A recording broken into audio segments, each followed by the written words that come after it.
Welcome to Fiction Audiobooks. If you enjoy the content, like and subscribing would be greatly appreciated. If you have any recommendations for novels, comment below. Please join my Patreon at https://www.patreon.com/fictionaudiobook. Chapter 311, Volume 4, Chapter 52, Reverse Side of the World. Equals when Twilight is speaking. Equals when talking through telepathy. Equals when thinking in your mind. Equals when talking with your Pokemon or tamed beast. Equals when describing a certain period of time. The dark sky is full of stars. It's more like a river of stars. Anyone will fall in daze looking at it. On the other hand, the ground is completely covered in blue flowers. The petals of these flowers are flying around with the wind. Many mountains can be seen at the far distance, though because of night only their dark bodies could be seen. Yet, the combination of the sky, ground, and those far mountains makes an extremely beautiful, picturesque scene. It is a legendary, otherworldly paradise that cannot be reached by normal means, spoken of in many cultures around the world as a land of immortality.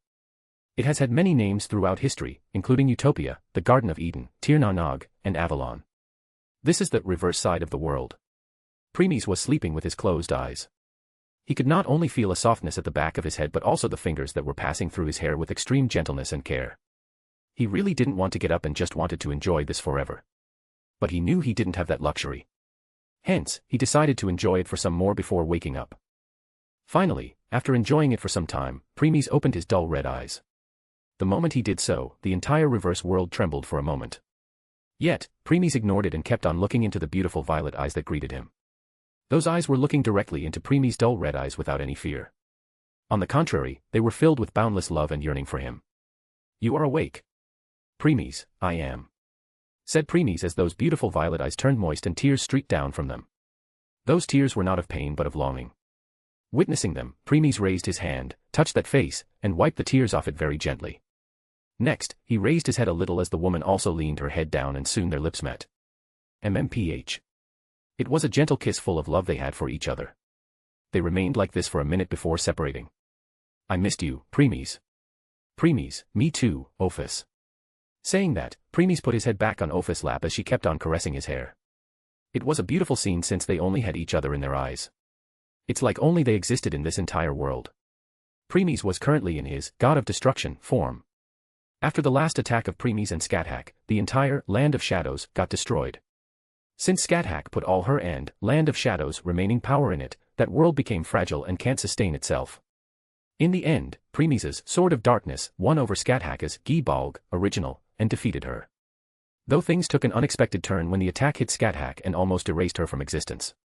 Preeis clearly underestimated the power of his Sword of Darkness. So, he hurriedly entered his God of Destruction form and turned Scathack his permanent member. Once he was done, he was hugged from behind.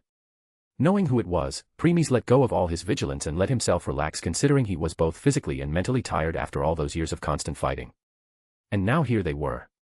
Since the Land of Shadows was in the middle of reverse side of the world, and, outside of the world, Ophis took Preeis here because she knew Preeis had some things to do in Fate/Stay Night, Heaven's Feel world. "Preeis, how long I had been sleeping?" "Ophis, more than 1,000 years." "Preeis, I see." "Preeis, my fight with Scathack almost took 2,000 years and with addition 1,000 years. This I have left the Fate/Stay Night, Heaven's Feel world for almost 3,000 years, good thing that the time in the Land of Shadows and reverse side of world run differently."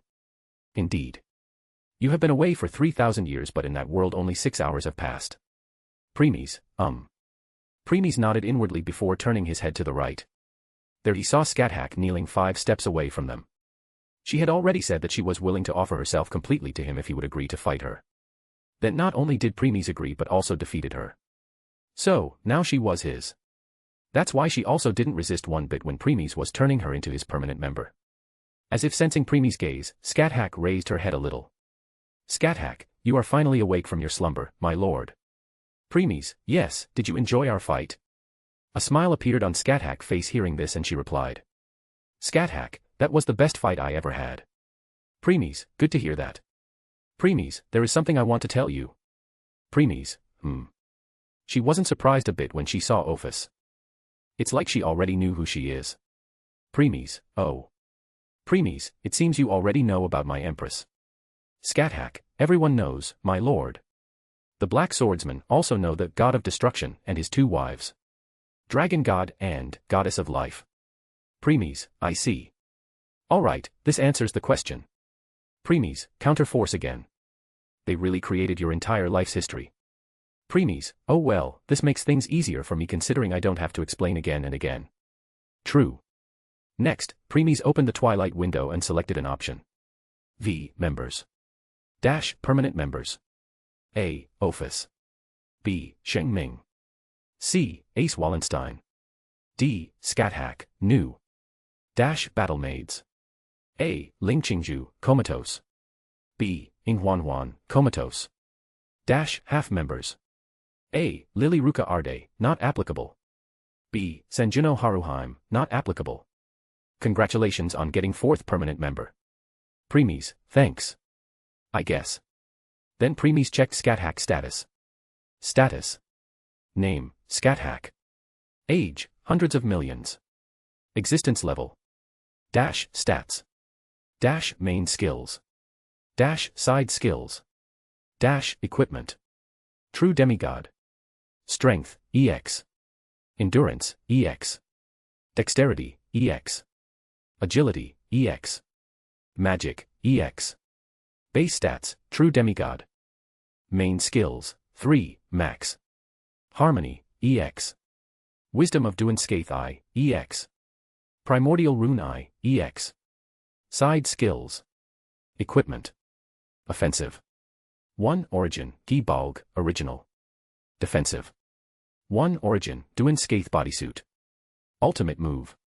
Gibalg, original soaring spear of piercing death. Gate of Sky, gate to the haunted ground brimming with death. Welcome to the Land of Shadows, reality marble. Preeis, the Land of Shadows was destroyed. Yes, it was. But due to it being connected with Scathack, it turned into reality marble and merged with her when she became your permanent member.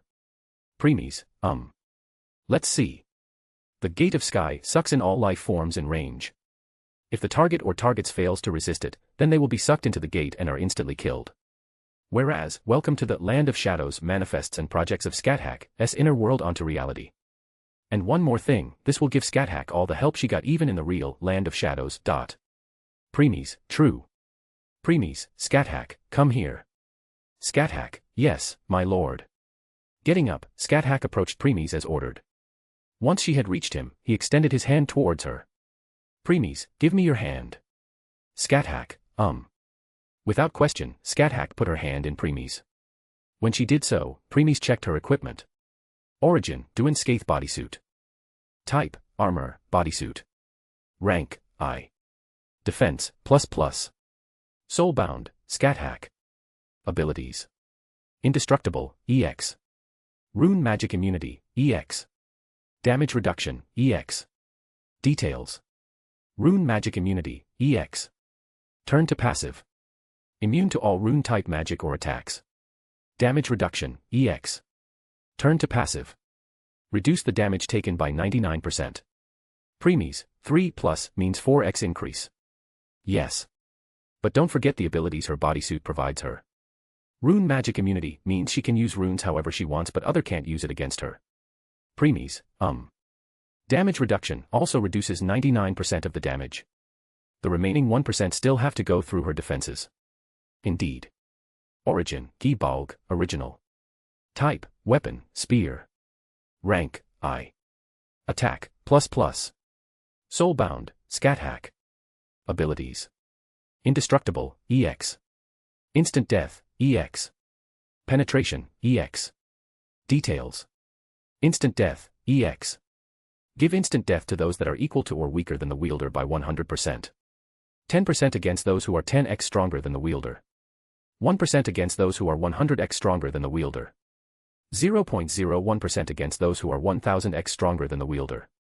Note, this ability can be turned on and off. Penetration, EX. Turn to passive. Give the ability to not only penetrate through target's shields/defenses but even their energy type attacks. This is even more broken. Instant death and penetration. Instant death could be understood but penetration is also so. Preeis, yeah. To be able to not only penetrate through defenses but also energy type attacks. This means even if someone attack her with magic attacks, her spear can even penetrate through them. Letting go of Scathack's hand, Preeis raised his body and got up. Ophis also corrected her clothing a little before getting up. Then she stood next to Preeis. Without saying anything, both held each other's hands and intertwined their fingers naturally. Scathack also took a step back and stood behind them like a guard. Preeis then looked around this paradise before starting walking towards a certain direction with Ophis hand to hand. Both didn't say anything. First, because they liked peace. Second, they could already convey their feelings to each other without speaking. Oh, one more thing. Ophis was in her adult form. As they were walking through the flower bed, Preeis, Ophis, and Scathack could sense many eyes on them. Though none of them tried to approach them because they were afraid. Afraid of God of Destruction. Fortunately, Preeis, Ophis, and Scathack ignored them completely since for them those things were not worth their time. Why don't you look at your equipment? Preeis, Your body has reached the limit of current existence level. Next, comes the soul. And after fighting in the land of shadows for so long, your soul has become even stronger. Understanding what Twilight was saying, Preeis decided to check his equipment. Since his equipment were connected with his soul, this clearly meant that the stronger his soul will become the stronger his equipment. Origin Force, Midnight Coat. Type, Armor, Cloth Armor. Rank, I. Defense, +++. Soul Bound, Preeis Rigla. Abilities. Indestructible, EX. Invincibility, EX. Damage Reflection, EX. Details. Invincibility, EX. Turn to passive. Nullify 49.5% of the damage taken. Damage Reflection, EX. Turn to passive. Reflect 49.5% of the damage taken. Reflected damage will do true damage and is guaranteed hit. Preeis, 4+ means 5x increase. On top of that, it will nullify 49.5% of the damage and will reflect another 49.5% of damage. In other words, 99% of the damage I will receive will be nullified. Exactly. Preeis, if I am not wrong, once the numbers of plus will reach 9 then that it will mean I have also reached the soul limit of my current existence. Correct. Nodding inwardly, Preeis checked his elucidator. Origin Force, Elucidator. Type, Weapon, Long Sword / One Hand. Rank, I. Attack, +++. Soul Bound, Preeis Rigla. Abilities. Indestructible, EX. True Damage, EX. Acute Reflexes, EX. Details. True Damage, EX. Turn to passive. Completely ignore all of opponent's defenses, damage reduction, critical damage reduction, damage nullification, and so on. Acute Reflexes, EX. Turn to passive. Increase your reflexes speed by 300%. When fighting you will get an additional 10% increase in speed with every next attack. It will keep on stacking up infinitely. Ophis, Preeis. The moment Preeis was done looking at his equipment, he heard Ophis' soft voice and looked in front. There they saw a huge ice castle standing some distance away from them. Preeis, we are here. *A/N, please throw some power stones. Chapter 312, Volume 4, Chapter 53, Blood. Equals when Twilight is speaking. Equals when talking through telepathy. Equals when thinking in your mind. Equals when talking with your Pokemon or tamed beast. Equals when describing a certain period of time. Ophis narrowed her eyes looking at the castle. Even Scathack became wary of it. It may appear like a castle but in truth it was a prison. It looked like a large, upside-down, open umbrella. The prison possessed many walls and layers of gates that were linked with thousands of chains. Looking at it for a second, Preeis and Ophis started walking towards it with Scathack following behind. The moment they walked into its vicinity, Scathack could feel some kind of pressure falling on her body. Though it was not enough to do much to her. They kept on walking forward until they stood in front of a huge door. Scathack, even if I will attack the door with everything, I don't think I would even be able to put a scratch on it. Next, Preeis extended his hand and touched the door. Shine. The door started to shine when he put his power into it before. Creak. It started to open. Once it was opened, Preeis and others walked inside. The entire castle was made of beautiful blue marbles. From the floor, walls, and even ceilings. While they were walking through a long hallway, Scathack touched the wall to her right. Scathack, amazing. Let alone the door, even the entire castle made of a very strong material.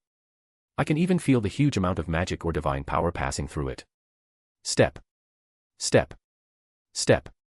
As they were walking deeper and deeper, only the sound of their footsteps could be heard. Soon they reached a huge hall. The hall was also the same, covered entirely with blue marbles. There were many intersections here, leading to different places in the castle. Preeis chose one of the paths and started walking there. After walking for a minute, another huge door appeared. It was like the same door he opened at the beginning. Putting his hand on it, Preeis opened the door. Creak. Just like that, many intersections appeared again, and they chose a way before the door appeared again. This time, Ophis was the one who opened it. Creak. Since Preeis and Ophis' powers levels were linked with each other, currently Ophis was as strong as Preeis in his God of Destruction form. Time went by. They kept on walking deeper and deeper. With time, the numbers of intersections started to decrease. Once they walked through the 40th door, there was only one path to proceed forward. Creak. Creak. Creak. Creak. Creak. Ophis, this is the last door. Preeis, yes. This door was a lot bigger than all the doors before. It was also emitting some sort of power as if telling them to stay away. Scathack, this is 80th door. Just what is behind it, my lord? Preeis, throne room. Scathack, throne room. Huh. Said Scathack as she held Gibalg, original, tightly. Just by standing here, she could tell that the thing behind this door was very terrifying. Preeis, Scathack. Once we are inside, stay close to me. Don't leave my side no matter what. Scathack, okay. Hearing her response, Preeis nodded before approaching the door. This time, instead of using one hand, he used both. Putting his hands on two sides of door, Preeis pushed them. Creak. The door opened as they walked inside. Once they were inside, the door behind them closed itself. Bang. Yet, all of them ignored it as their attention was completely on front. The entire throne room was full of countless chains. All of these were connected to the throne in front. Scathack, how could this be? For the first time, Scathack's face turned pale in fright. In front of them was a woman chained on the throne. The woman had long and flowing blonde hair. She was clad in a gorgeous opulent dress, the inside of which was rather corset-like. The woman's head was down, and her arms stretched outward with chains bounding her tightly. Still, let alone Preeis and Ophis, even Scathack didn't feel slightest sorry looking at woman's sorry figure. On the contrary, cold sweat appeared on her forehead and back. All three of them remained standing on their spot. None of them approached the woman. A minute later. Cring. The sound of chain moving resounded as the woman who was chained on the throne moved slightly. Scathack tensed up slightly. As she was about to take out another Gibalg, original, Preeis grabbed her hand and shook his head. Seeing this, Scathack lowered her hand as Preeis pulled her behind. Finally, the woman raised her head and opened her eyes. The moment she did so. Shine. The entire throne trembled before it got completely covered in red light. The woman's glowing crimson eyes were looking at the uninvited guests as a reflection was huge red moon appeared behind her. Then the entire castle was filled with the woman's boundless bloodlust. Even Scathack shivered slightly at that. Such bloodlust far surpassed her own warlust. The crimson hue was now being emitted from the entire castle. Just this slight bloodlust could scare someone to death. Let alone so much. Yet, Preeis and Ophis remained indifferent to it. Their dull red and violet eyes were looking directly into the woman's crimson eyes without any fear. After some time, the bloodlust vanished. Though the woman's glowing crimson eyes were still looking at them. Still, neither of the party had any intention of initiating a conversation for now. They just kept on looking at each other. Time went by. After remaining silent for so long, the woman finally decided to open her mouth. To think I will be visited by the very God of Destruction himself along with one of his wives, it's really an honor. Preeis, Crimson Moon. Name, Aruade Brunstud / Archetype, Earth. AKA, White Princess of the True Ancestors / Moon Princess. Original 1 / Crimson Moon. Rank, First Generation God. Power, 241,829,516,567,973. Crimson Moon. Huh, it's really been a long time since I heard that name. Still, I would prefer you will call me as White Princess or Moon Princess. Preeis, I am not here to debate with you, Aruade. Aruade, Calling me by my first name already, I guess if it's you and your wives then I will forgive this insolence. This woman is getting on my nerve. She has too much pride. Preeis, she also has strength to back it up. TCH. I won't deny that. Preeis, 1st Generation God. She stands on the same stage as Hestia. Aruade, so, what can I help the God of Destruction with? Preeis, I am here to take you away. Aruade, take me away. Ha, to think, God of Destruction, took a fancy of me, well, since me it's understandable. So, when will be our marriage? Preeis, I beg you, please punch this self-centered princess. Ignoring Twilight, Preeis continued.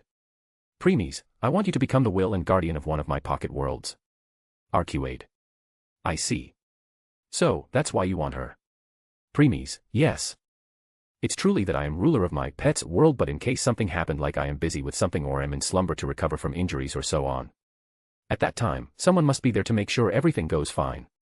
That should have been the work of the will of the world. However, since the world was created not that long, it will take a lot of time for its will to manifest. I see. Aruade, in other words, I will come under you and handle that world in your stead. Preeis, yes. Aruade, why do you think I will agree? By doing this I will become your slave and can't go against you, i.e., I will completely be at your mercy.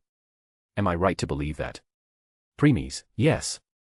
Aruade, I see, still the question stands. Why do you think I will agree? Preeis, you have been here with so long. Aren't you bored? Aruade, I am, staying here with nothing to do and talk to, anyone would be bored. Preeis, by coming with me, you can see many new and different things as I will travel from one world to another.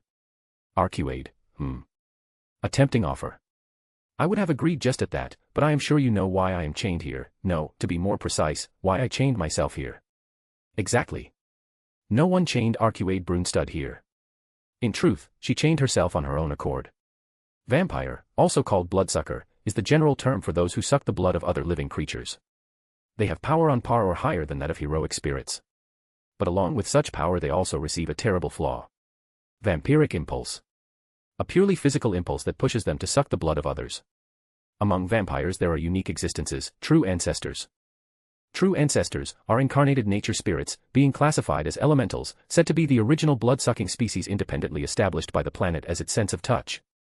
Elemental royalty, they are vampiric creatures from birth, however, unlike the other blood-sucking species, the root of their bloodlust is psychological rather than physical. Also, because they are part of nature, they can use the power of marble phantasm to change the world around them according to their thoughts. They can be classified as a type of greater fairy, and their foundation is of a mystery that cannot be reached through magecraft. They are rank higher than even divine spirits. Yet, even being born from nature just as any natural spirits, the true ancestors also face the same flaw of vampiric impulses. And since there is no physical reason behind those impulses, there is no definite cure for them. Thus, the true ancestors need to sleep through their childhood until they are mature enough to have self-control. From that point on, the true ancestors must use their own powers to keep the impulses in check. That is why, even though they have the capacity to manipulate nature at will, they never fight at 100% as most of their powers is already being used to restrain themselves. However, because there is no end to the vampiric impulses, they do not disappear and instead accumulate with time. Eventually, those impulses will become too powerful to be restrained and threaten to take over. When they realize that they will become unable to control this impulse sooner or later, the true ancestors choose eternal sleep for themselves. In a way, this is the lifespan of those who have none to begin with, an end to their long journey. Aruade Brunstad, the White Princess of the true ancestors, also went through the same. But before she could take eternal sleep, she was tricked by a vampire into drinking blood and killing other true ancestors. In the end, she was the only true ancestor left. Nevertheless, it was not over.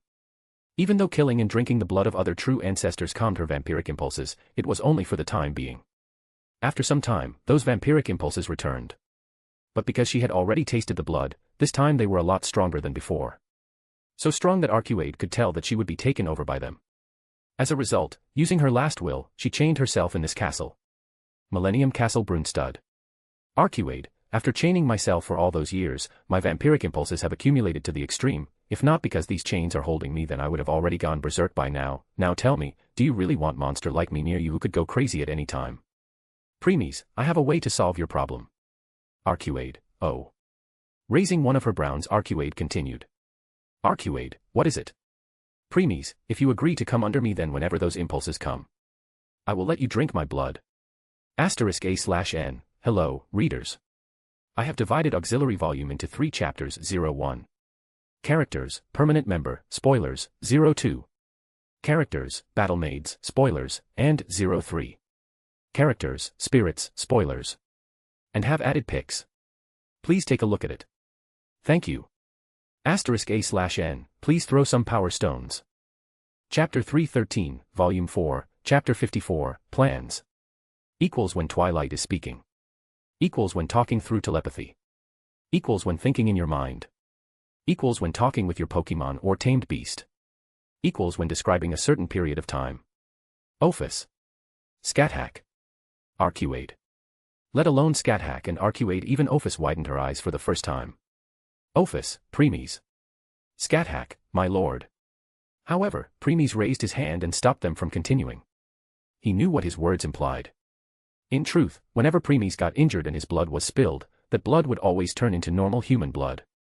In other words, even if someone took of that blood to absorb or do research on it, they will always find that it was ordinary human blood with nothing special in it. That's because his blood was purest of all the blood, since it was generated from his body, which was made by origin force itself. Such pure blood contained a lot of things that could incite greed in almost everyone. That's why whenever his blood was leaked, it would turn into normal human blood. Not only that, even if someone used a way to extract blood directly from his blood, that blood would also turn ordinary. The only way to get Preeis' purest blood was through his concession. That's all. Arcuade, are you serious? Arcuade still can't believe what she just heard. She even started wondering whether she was hearing things. Though seeing Preeis' expressionless face, she concluded that she was not. And then for the first time, a smile appeared on her face. Arcuade, the blood of the very progenitor of gods himself. I am still having a hard time believing this. Preeis, what's your answer? Arcuade, having the permission to drink, god of destruction, is not something I want to decline. Still, I want to add another thing. Preeis hurriedly grabbed Ophis and Scathack hand before they could attack Arcuade. It was already too much to give Arcuade permission to drink his blood, yet she was to ask for something more. This really infuriated both, and they almost attacked her if Preeis didn't stop them on time. Ophis. Scathack.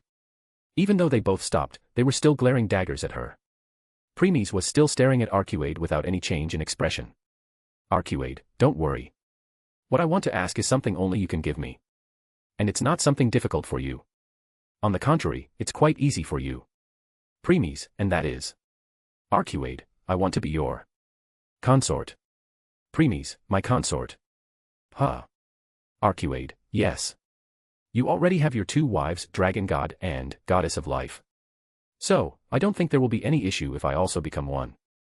Preeis, Arcuade, on top of that, as the White Princess of the true ancestors, as well as the last true ancestor, I will give myself completely to you and be eternally loyal to you. Preeis. Arcuade, one last thing. Arcuade's smile vanished and an extreme serious expression appeared on her face. Arcuade, as my consort, you will be the only one whom I will drink blood from. Even if in future a situation occurs where I will be going to be defeated or be on the verge of death, no matter what will happen, I still won't even drink a single drop of another's blood, even if that will result in my death. Preeis remained silent. He could tell that Arcuade was not pretending. She truly meant every word she said. The anger in Ophis and Scathack eyes also diminished hearing this. If Arcuade became Preeis' consort, then there wouldn't be any issue if she drank Preeis' blood. Preeis closed his eyes, ponder for a minute before opening them again. Next, he started walking towards Arcuade. Step. Step. Step. Once he was in front of her, he stopped and looked directly into her crimson eyes. Preeis, I accept. Shine. Then his body started to shine for a moment, and he became the Black Swordsman again. Arcuade, you know I want to drink your blood as God of Destruction, not as the Black Swordsman. Preeis, stopping wasting time. You also know that's impossible. Just like how you face vampiric impulse, I also face an urge. The boundless urge of destruction. If you drink my blood in that form, then you will also face that urge. Arcuade, I know, I was just saying. Shaking his head, Preeis lowered his coat so that his shoulder would become visible. The same he did for his shirt before extending his hands forward and grabbing Arcuade's face. By touching her he could feel her soft and smooth skin. Still, without waiting for a second, he brought her mouth near his shoulder. Arcuade, nom. Thuck. Arcuade fangs embedded deep into his shoulder as a trail of blood came out from his wound. Gulp. Gulp. Gulp. Arcuade kept on drinking blood for some time. Her crimson eyes were glowing because it's been a long time since she last tasted blood. 30 minutes later. Arcuade, Finally, Arcuade let go of Preeis' shoulder. The amount of blood she had drunk would equate to 10,000 humans. And if count the purity of Preeis' blood, then Arcuade had the blood of 10 million humans. This showed how pure Preeis' blood was. And it had become even purer when he became true demigod. Rattle. Rattle. Rattle. All the chains around the throne room started making sounds before one by one they loosened and let go of Aruade's body. Ting. Once the last chain fell, Aruade got up from the throne and stretched her body. Aruade, you. It's been so long that since I last moved my body. Ignoring Aruade, Preeis' gaze was on the throne. It may appear as a normal throne but it was not. Just like said before, it might look like a castle, but it was more of a prison. And once someone was placed on the throne, one would require enough power to destroy the entire castle to even stand up from it. Aruade, well, I must say. The blood of my consort is very exquisite. Said Aruade while licking her lips. Shine. Shine. Suddenly 2 lights shot out. One from Aruade and other from throne. They entered Preeis' body and merged with him. If Preeis wanted he could have dodged it, but he didn't. Because he already knew what those 2 lights were, and he also wanted them. Aruade, congratulations to my consort for getting both Reality Marble and Mabel Phantasm. Instead of replying, Preeis turned his attention on the Reality Marble and Mabel Phantasm inside him. Preeis, Ordverse, Scathack, and Aruade. Come close. I want to use this Millennium Castle Brunstud as a base for Reality Marble. All 3 nodded before standing around Preeis and forming a triangle with Preeis in the center. Swoosh. Swoosh. Swoosh. Swoosh. Swoosh. Swoosh. Swoosh. Swoosh. All 8 incantation symbols also came out of Preeis and surrounded him. Next, Preeis closed his eyes and used his elemental sight to read every piece of information of the castle. When Preeis absorbed the piece of divine power from Beast 6, he not only reached true demigod rank but also gained many other upgrades. One of them was his eye powers. Now the range of his elemental sight had reached an astonishing level. Elemental sight range. Core area, galaxy. Information at micro level. Inner area, cluster of galaxies. Information at cell level. Outer area, universe. Information as a radar. With this one could only image how much information Preeis was receiving. If not because of his Sharingan and Mangekyo Sharingan, which also became stronger and unlocked many techniques, then Preeis' brain cells would have been fried by the information and he would have become vegetable. It will best if you unlock your mystic eyes soon, Preeis.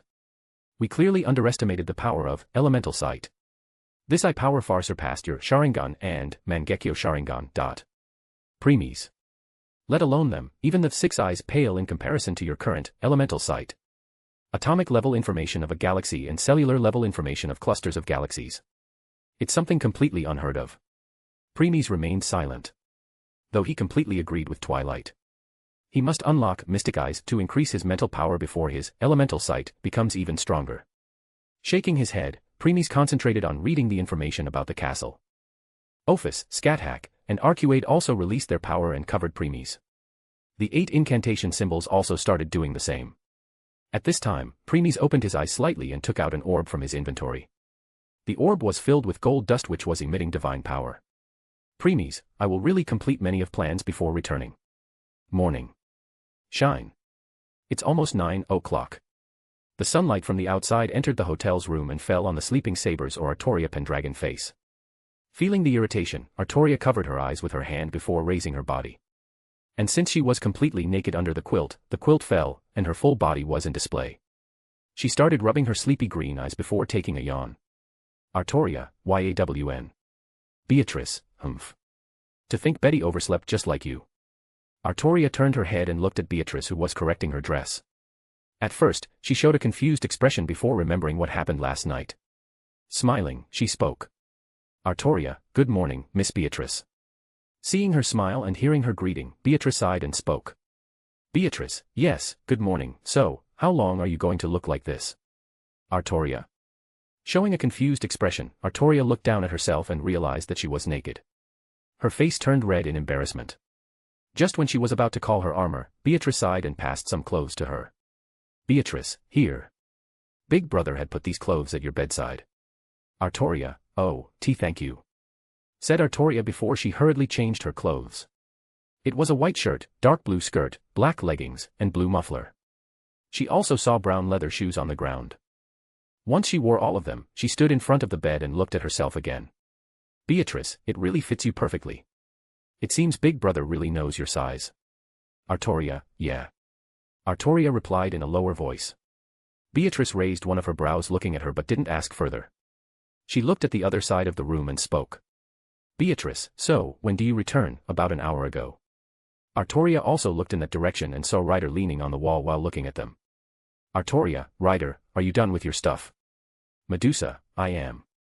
Nodded Medusa as a smile appeared on her face. She had a heartful talk with Sakura last night and she stayed by her side till the morning before saying goodbye. She was happy that Sakura didn't have to participate in this war anymore. Too bad, she didn't know the truth yet. Nodding, Artoria looked around the room. Artoria, where is Master? Medusa, I don't know. When I returned, he wasn't in the room. Click. At this time, Beatrice opened the door and left the room. This of course grabbed Artoria's and Medusa's attention as they followed. Artoria, Miss Beatrice, you know where Master is. Beatrice, MN, Betty can sense Big Brother's location. Medusa, so, where is Mast? Click. Ilia, good morning, Miss Beatrice, Saber, and Ryder. Ilia came out of her room when she heard the voices outside and greeted them. Beatrice, morning. Artoria, good morning. Ryder, morning.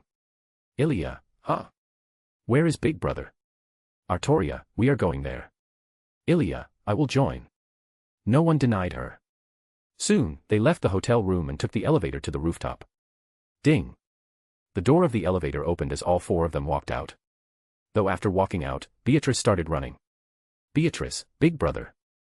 At the end of the roof, they could see Preeis looking down at the city below. Hearing Beatrice's voice, he turned and showed a slight smile at her. But what attracted others' attention more were the two women who were standing at his side. Both were extremely beautiful women. One of them had long purple hair and red eyes while the other had long dark hair and violet eyes. However, the moment they saw Ophis, both Artoria and Medusa blood turned cold as their bodies started shivering. *A/N, please throw some power stones. Chapter 314, Volume 4, Chapter 55, Names. Equals when Twilight is speaking. Equals when talking through telepathy. Equals when thinking in your mind. Equals when talking with your Pokemon or tamed beast. Equals when describing a certain period of time. Before Beatrice and others reached the roof. Space wrapped on top of the roof. In the next moment, Preeis, Scathack, and Ophis walked out. Aruade had already started her work of becoming the will of the pet's world. Hence, she was not with them right now. Ophis and Scathack started to look around since this the first time for them to come here. Though Preeis interrupted their thoughts for now.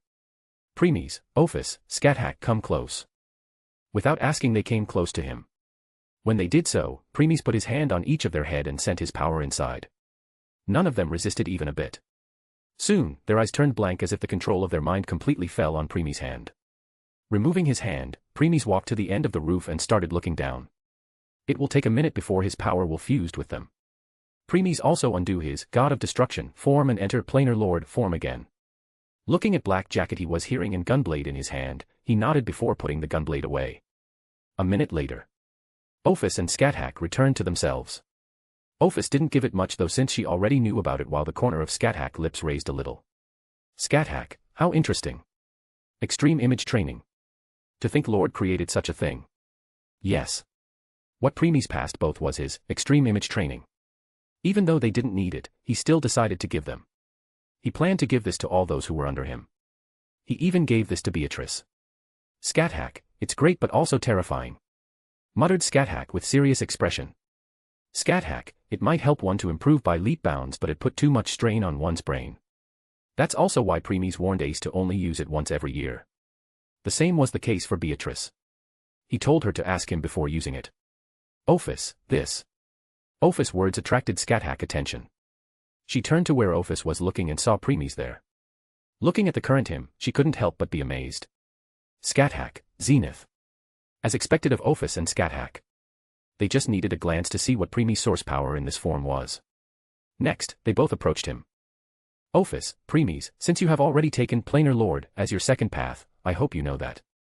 Preeis, I can't tell my name to others casually. Ophis, MN, Preeis, as the saying goes, names have power. Scathack, yes. No one is allowed to say the names of gods carelessly unless they are giving permission. Otherwise, it's a blasphemy. Ophis, in case someone did, then their body will explode, and their souls will be shattered into nothing. Scathack, that's because gods not only have divine power, even their names are divine. Preeis, yeah. But just like Ophis and Scathack said, it only applies to gods. True. However, once you took the path of Planar Lord, the same thing applied to you. After all, Planar Lord is in a way god of the plane. Preeis, That's why I only told my name to Emilia and Rem before leaving. So, except them, no one in that world know my real name. Good thing that Counterforce took that into account. Preeis, yeah. Before returning, Preeis had already told Scathack his real name. He also came to know that even though Counterforce created his history, they made sure not to mention his real name. So, people only knew him as the Black Swordsman, or God of Destruction. And those who were close to him only knew his name was Rigla. How did he know that? Well, when Scathack's body was being created, Preeis took a quick peek of her memories before losing consciousness. One more thing, Beatrice also knew Preeis' real name. Preeis, anyway. Opening Twilight's shop, Preeis bought some casual clothes and gave them for Scathack to wear. Taking them from Preeis' hand, Scathack sent her bodysuit and spear into her soul and started changing in front of him. Even though she knew that her entire body was in full display, she didn't mind because her entirety belonged to Preeis. Preeis didn't show any change in expression seeing Scathack's body. He instead chatted with Ophis normally. Preeis, how are Xingming and Ace doing? Ophis, good. That piece of divine power was enough for them to become true demigod. But I stopped little Ace when she reached level 10 since her skills still haven't reached EX rank. As for little Xingming, the moment she became 9th dimensional god, the power you put inside her prevented her from reaching true demigod. Preeis, I see. Preeis, I know why. Xingming must clear Abyss Trial I in order to become true demigod. Since I have already cleared mine, I didn't face any issue. Preeis, considering they didn't reach true demigod, what happened to the remaining power? Ophis, I sealed them inside them. It will automatically get absorbed in their body once they will meet the requirement. Preeis, never expected you to lend them a hand. Ophis, they call me Big Sister. So, as a big sister it's my duty to look after my little sisters. Preeis, big sister and little sisters. Huh. Preeis smiled a little hearing this. Looks like they become closer while you were away. Preeis, from eldest sister to big sister. Not bad. By now Scathack was done changing. Scathack, my lord, is the Holy Grail war going on at this time period? Preeis, yes. Nodded Preeis before turning and looking at city below. Preeis, though the current Greater Grail is already corrupted by Ngramenu. Scathack, Ngramenu. The source of all evil in the world. Preeis, At this time, Ophis looked at another direction and spoke. Ophis, Preeis. Preeis, must be the invaders. Said Preeis glancing at where Ophis was looking. Scathack, are they confident or a fool? At the far distance, Preeis, Ophis, and Scathack could a heavy karma that was covering the sky there. Only they could see it, not the others. Preeis, sigh as I said before, even though dimensional gods are not real gods, they still stood at the higher stage than mortals. Because of that, they are not allowed to interfere with the lives of mortals. In case they do, then they will start to accumulate karma. Once it reached a certain threshold, the word will make its moves to get rid of them. Ophis, and judging from the amount of karma there, those invaders really didn't take this thing seriously and interfered too much. Scathack, I won't be surprised in case Ilia will send servants to kill them. Preeis, indeed. Preeis, I wonder which servant they will send to take care of them. Are you not worried if that servant will get rid of them, then you won't be able to kill those invaders to gain Ilia? Preeis, this amount of karma doesn't belong to a single person. I am sure the number of invaders is more than 10. So, I am sure even if the servant attacked them, at least 1 or 2 of them will definitely succeed in escaping. They will more than enough for me. If you say so. No longer caring about it, all 3 decided to ignore it. And just spent rest of time talking. It was mostly Preeis speaking, telling them his next plans and what role they must play in it. It was till Beatrice and others appeared. Preeis, have you rested well? Beatrice, yes. Replied Beatrice enthusiastically. Smiling a little, Preeis patted her head as she closed her eyes in content. While doing so, his gaze fell on Artoria and Medusa, who were shivering after looking at Ophis. Preeis was not surprised by it. He already knew this would happen. Why? Because Artoria had dragon's heart and Medusa was a serpent. On the contrary, Ophis was not only dragon god but also progenitor of snakes. Hence, even if Ophis was not doing anything right now, they both were still experiencing bloodline suppression. Witnessing this, Preeis sent his power to them through his command seal and told them to take deep breath. Once they did as told, they calmed down somewhat and approached them. Beatrice looked at Ophis and Scathack before asking. Beatrice, who are they, big brother? Preeis first pointed at Ophis and introduced her. Preeis, my empress. Next, he pointed at Scathack. Preeis, one of my personal guards.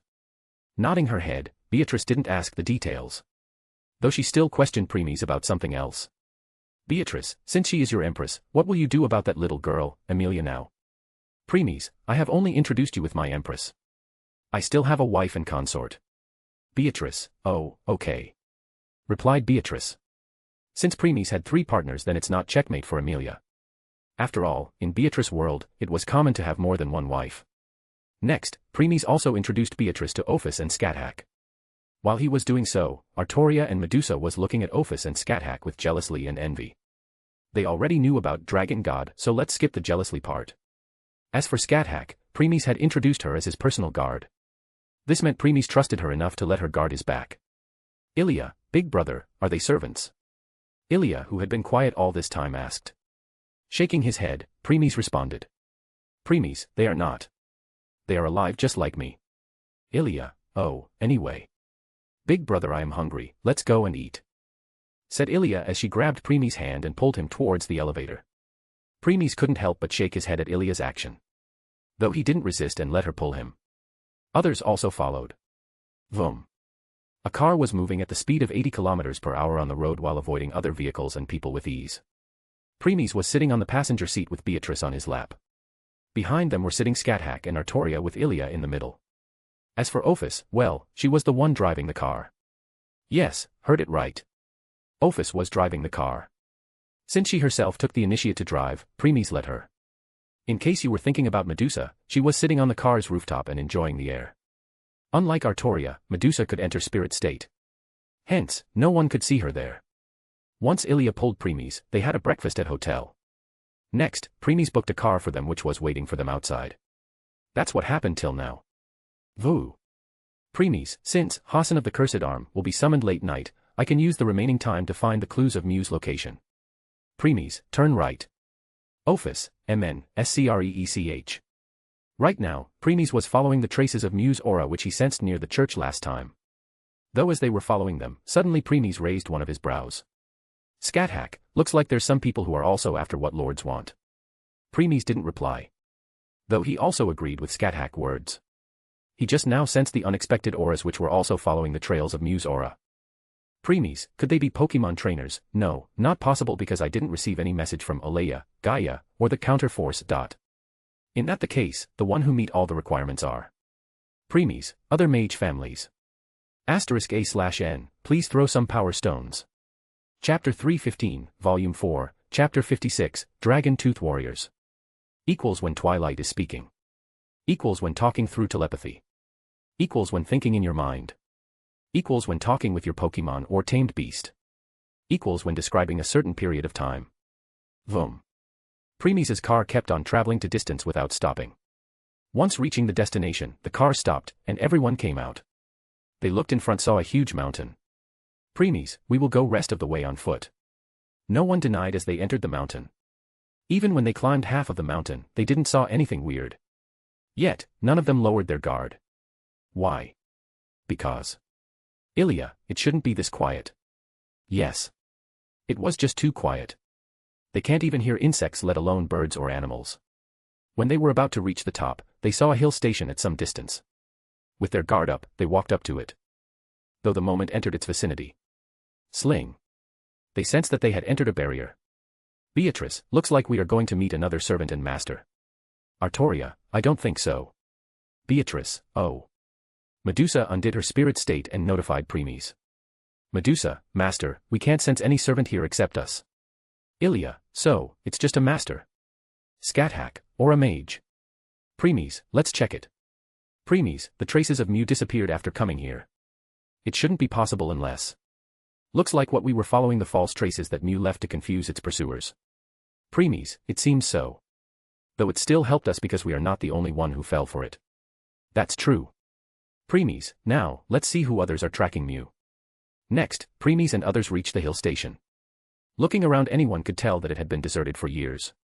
Ophis, Preeis. Looking at where Ophis was pointing, everyone saw a destroyed area.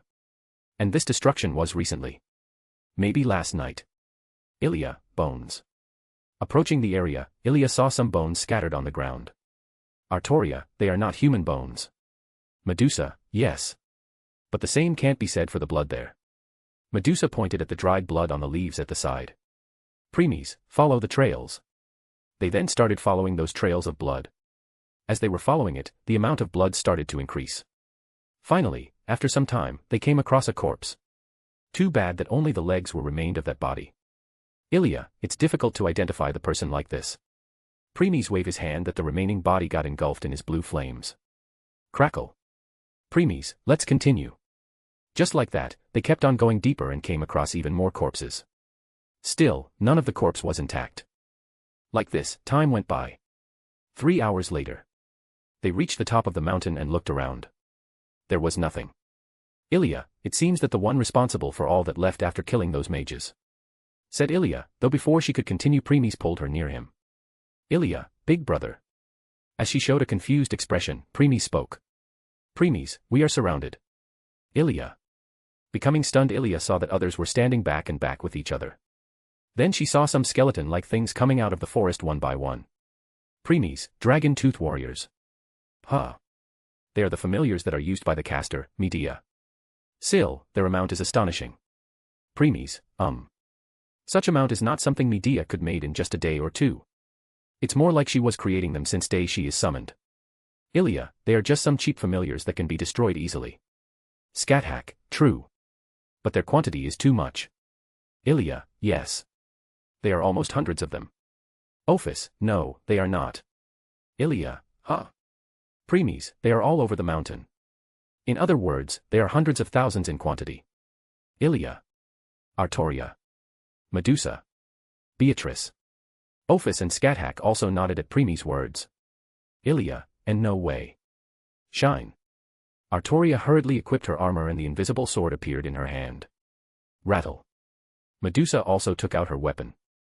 Scathack also equipped her bodysuit and Gibalg, original, appeared in her hand. Magic also started to condense near Beatrice. Watching this, Ilia hurriedly used her hairs and created her own familiars. For birds made of her wire construct took shape and started flapping their wings around her.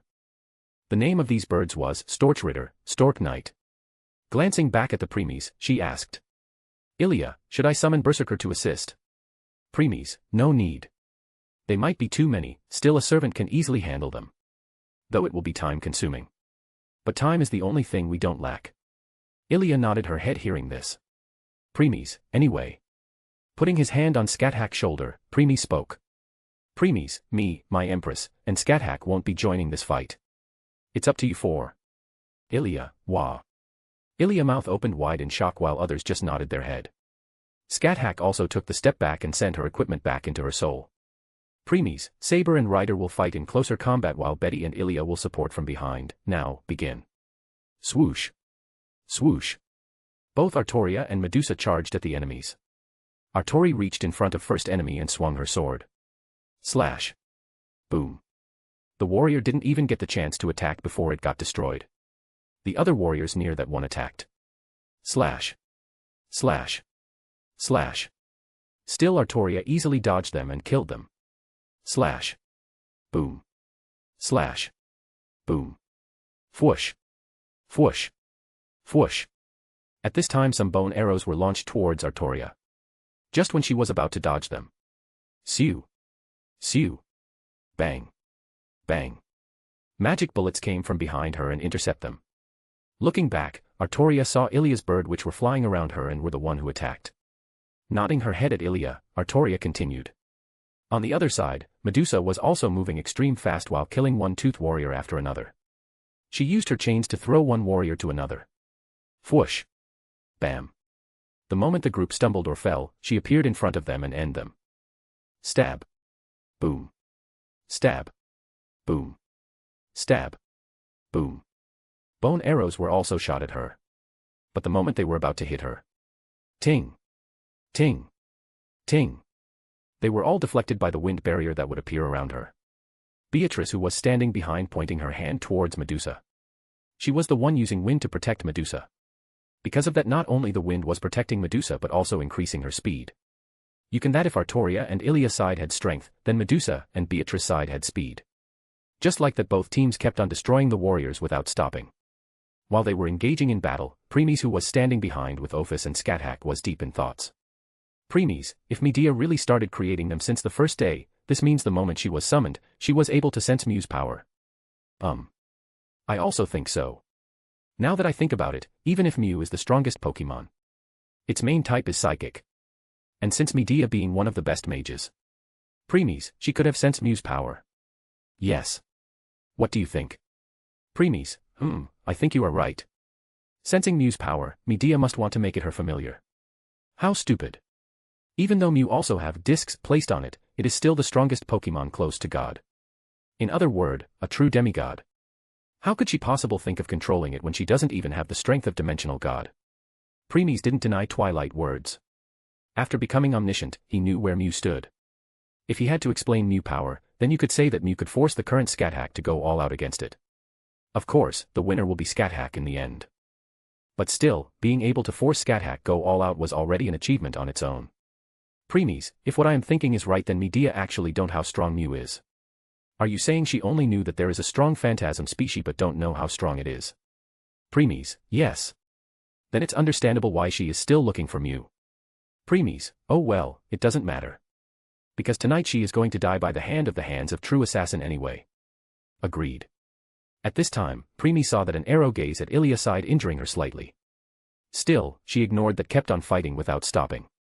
Preeis, Celebi. Space wrapped in the green Pokemon with blue baby doll eyes came out. Preeis, assist them. Celebi, bye. Said Celebi before flying towards Ilia and used its power to heal her. Witnessing how her injury was healed, Ilia showed her gratitude while smiling. Ilia, thank you. Celebi, bye. Bye. Replied Celebi enthusiastically before it started hovering above them. Next, it started to release its power. Then, as if answering to its call, the tendrils, branches, and so of the trees started moving. Fwoosh. Fwoosh. Fwoosh. They moved at an extremely high speed and entangled the Tooth Warriors. Especially the roots that came out of the ground and pulled the Bow Warriors more than half in the ground. Others didn't let go of this opportunity and released their onslaught. Scathack couldn't help but nod her head while looking at Celebi. Scathack, I have never seen or heard such phantasm species before, but I must say its control over the life energy is pretty good. However, she narrowed her eyes in the next moment. Scathack, my lord, is it on the verge of breaking its limit? Preeis, yes. Scathack, no wonder. Preeis was also looking at Celebi at this moment. No, to be more exact, most of his attention was on it. Just like he predicted, the moment that divine power and Arcuade started merging with the pet's world, the disc placed on your Pokemon started to reveal itself. As a result, they now want to break it. Moltres is also going through the same right now. Preeis, Once Celebi broke its disc, then its strength will enter the realm of 4th dimensional god. As for Moltres, its strength will enter the realm of 5th dimensional god. True. Still, why am I having a feeling that Celebi is having more trouble breaking its disc compared to Moltres? Preeis, you are not wrong. The reason is because Celebi doesn't have much battle experience compared to Moltres. This explains it. Preeis, that's why I call Celebi most of the time for fighting instead of Moltres for now. You want it to gain more experience. Preeis, yes. Just like that time went by. Night came. Slash. Boom. With one more slash, Artoria destroyed the last dragon Tooth Warrior. Preeis, well done. Hearing this, a smile bloomed on her face. The same could be said for Medusa and Beatrice. Even after all that fighting, all three of them were still the same as before the fighting began. Let alone feeling tired, even their breathing was normal. Though, it can't be said for Ilia. Ilia, huff huff huff I huff hate you huff huff huff B, big B our other. Preeis smiled a little seeing how she was pouting and glaring at him. Compared to others, Ilia was sitting on the ground completely covered in sweat. He then approached her and started patting her head gently and spoke in a soft tone. Preeis, you also do great, Ilia. Well done. Ilia. Ilia became silent hearing this and meekly nodded her head. As for Celebi, it was currently sleeping in Preeis' embrace who was hugging it with one hand. This battle was very taxing for it. Still, it helped it to gain a lot of experience. Preeis, it's time to Leah. Shine. Suddenly, Preeis' words came to stop when he realized that his command seal under his glove had started glowing again. Then a series of twilight prompts appeared in front of him. Ding. Ding. Ding. A new feature, Noble Phantasms, has been added. First noble phantasm has been registered. Ding. Ding. I. Personal profile, new. 2. Store/shop. 3. Inventory. 4. Pocket worlds. V. Members. 6. Worlds travel. 7. Abyss trial 2. I. Personal profile. Dash template 1. The Black Swordsman. Dash template 2. Planar Lord. Dash side skills. Dash incantation symbols. Dash beast companions. Dash spirits. Dash noble phantasms, new. Dash awakenings. Noble phantasms. Tsubame Geishi. *A/N, please throw some power stones. Chapter 316, Volume 4, Chapter 57, Things have changed. Equals when Twilight is speaking. Equals when talking through telepathy. Equals when thinking in your mind. Equals when talking with your Pokemon or tamed beast. Equals when describing a certain period of time. Preeis narrowed his eyes at this. Preeis, Twilight. It's Quarter Force who send this to you. Preeis. Turning his gaze away from the prompts, Preeis looked at moon in the sky. Preeis, if we go by what time it is now, then this means. Assassin, Sasaki Kojuru, died 5 to 10 minutes ago. Preeis, and I get his noble phantasm after his death. Yes. But. Preeis, but. I just checked. The Tsubame Geishi you received is not the clone. Preeis, not the clone. Are you saying I got the original Tsubame Geishi? Yes. Hearing this, Preeis hurriedly waved his hand in front and then. Shine. Thuck. A weak light shone before a long sword measuring 1.5 meters appeared in his hand. Its length, which defied the common sense, was as if saying that this sword can't really be called useful. However, Artoria, Medusa, Beatrice, and even Ilia felt a chill down their spine looking at it. Even Scathack turned serious looking at it. Because compared to others she could easily see it was original sword. The only one who was indifferent while looking at it was Ophis. Beatrice, big brother, just what is this sword? I am having a feeling that if I will be targeted by its T then I won't be able to escape. Preeis, well, how could you escape from a weapon which is created to kill the divines themselves? Beatrice, kill the divines. Beatrice, because shocked expression, while Artoria, Medusa, and Ilia remained silent since they already knew about it. As said before, noble phantasms were made by gods to kill the gods themselves. They created these weapons for the humans so that humans won't be suppressed by the gods and could fight back or slay them if necessary. Every single noble phantasms has the power to kill the gods. However, there is a catch to it. Preeis, Even if gods created these weapons for humans, how could they easily give it to them when they knew that there's a possibility that those humans could turn against them? The reason is that they don't even to worry about it. After all, how could it be possible for a mere second-level existence to handle the power of third-level existences? Preeis, yes. That's because the moment human will release the god-killing power of their noble phantasm, the strain they will feel on their mind, body, soul, and even existence will be too much. As a result, they must wait for few years to be able to use such power again. Otherwise, the next time they will use it, it would be their death. Preeis, even if you have the weakest noble phantasm, after using its god-killing power, you must wait for at least a decade to be able to use it again. And the stronger the noble phantasm, the longer you have to wait. Saying this, Preeis glanced at Artoria, who was still looking at long sword in his hand. Preeis, especially, the multiverse-destroying weapon like Excalibur. Yup, you heard it right. Excalibur has the power to destroy the entire multiverse itself. That much power is a must. Otherwise, how could Excalibur end Sephar? Preeis, correct. Sephar was an alien god who went from one multiverse to another, destroying civilization. Even though it got weaker after arriving at Gaia and killing gods, without the multiverse-destroying power, it would have been impossible to end it. True. There are very few multiverses-destroying noble phantasms, but humans can use their true power only once in a lifetime. Preeis, as said before, how could humans who don't even have the power to destroy a mere planet, handle the power to destroy the universe and above? Indeed. Though I don't think you will have much problem. After all, the current you already can destroy a universe. In that case, you can easily unleash the full power of universe-destroying noble phantasm without any problem. Preeis, you're right. As long as it's a universe-destroying noble phantasm like this Tsubame Geishi, I can easily use their true power.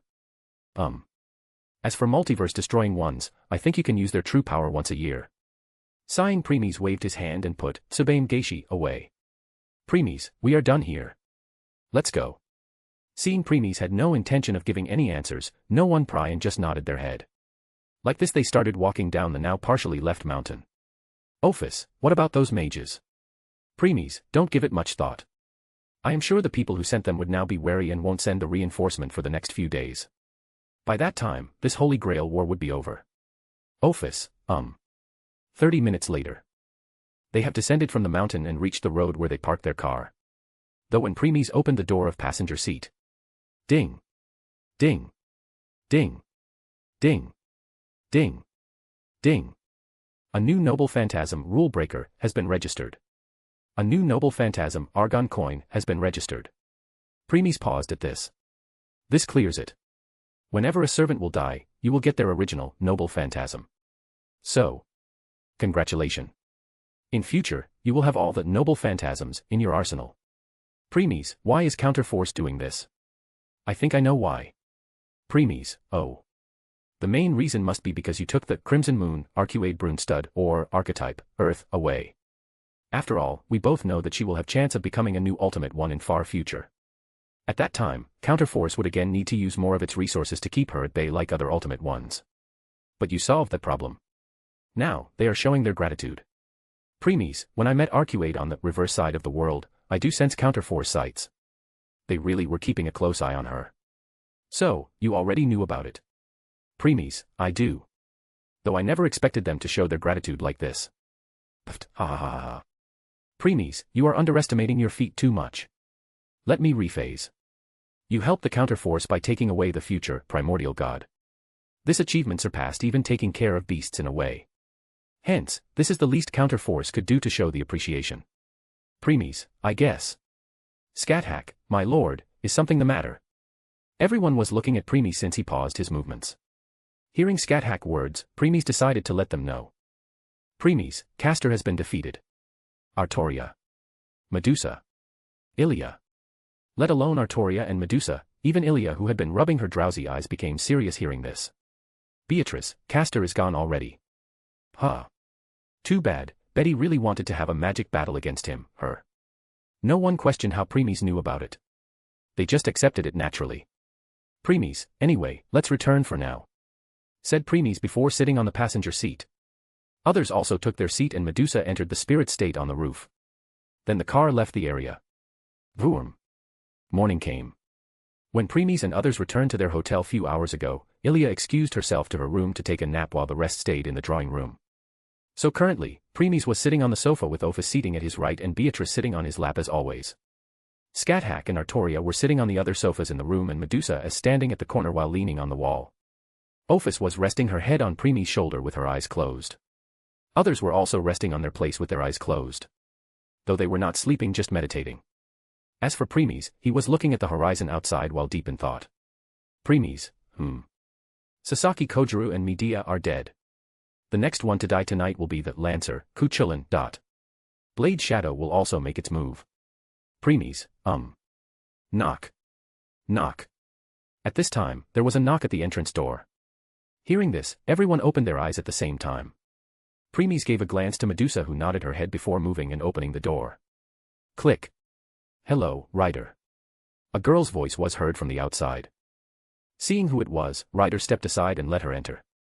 Once she walked into the room, the girl became dumbfounded seeing so many beautiful women in the room. Though the one which attracted her attention the most were Preeis and Ophis who were sitting together. Because of their otherworldly looks, seeing them together formed a perfect picturesque scene that even the girl fell into trance. Preeis, don't you have school today, Rin? Yes. The one who came was Rin Tosaka. Preeis' words snapped her out of her thoughts. So, she looked at him and answered. Rin, I applied for a leave. Anyway, don't you want to know how I found you since you never mentioned which hotel you were staying? Preeis, no need. I already told my location to Archer yesterday so it's not that surprising. Rin, TCH. You prefer him to know your location instead of me. Noticing how everyone in the room were giving her blank look, Rin's cheeks turned red in embarrassment. Coughing a little to hide it, Rin turned her gaze at Ophis. Rin, mind introducing her? Preeis, stop pretending, Rin. I know by now you have already done some digging and know who me and she am. Rin became silent at this. Then she walked forward and took the seat in front Preeis. Smiling she looked at him. Rin, to be able to meet the Black Swordsman and his Empress Dragon God. It's really an honor. Silence.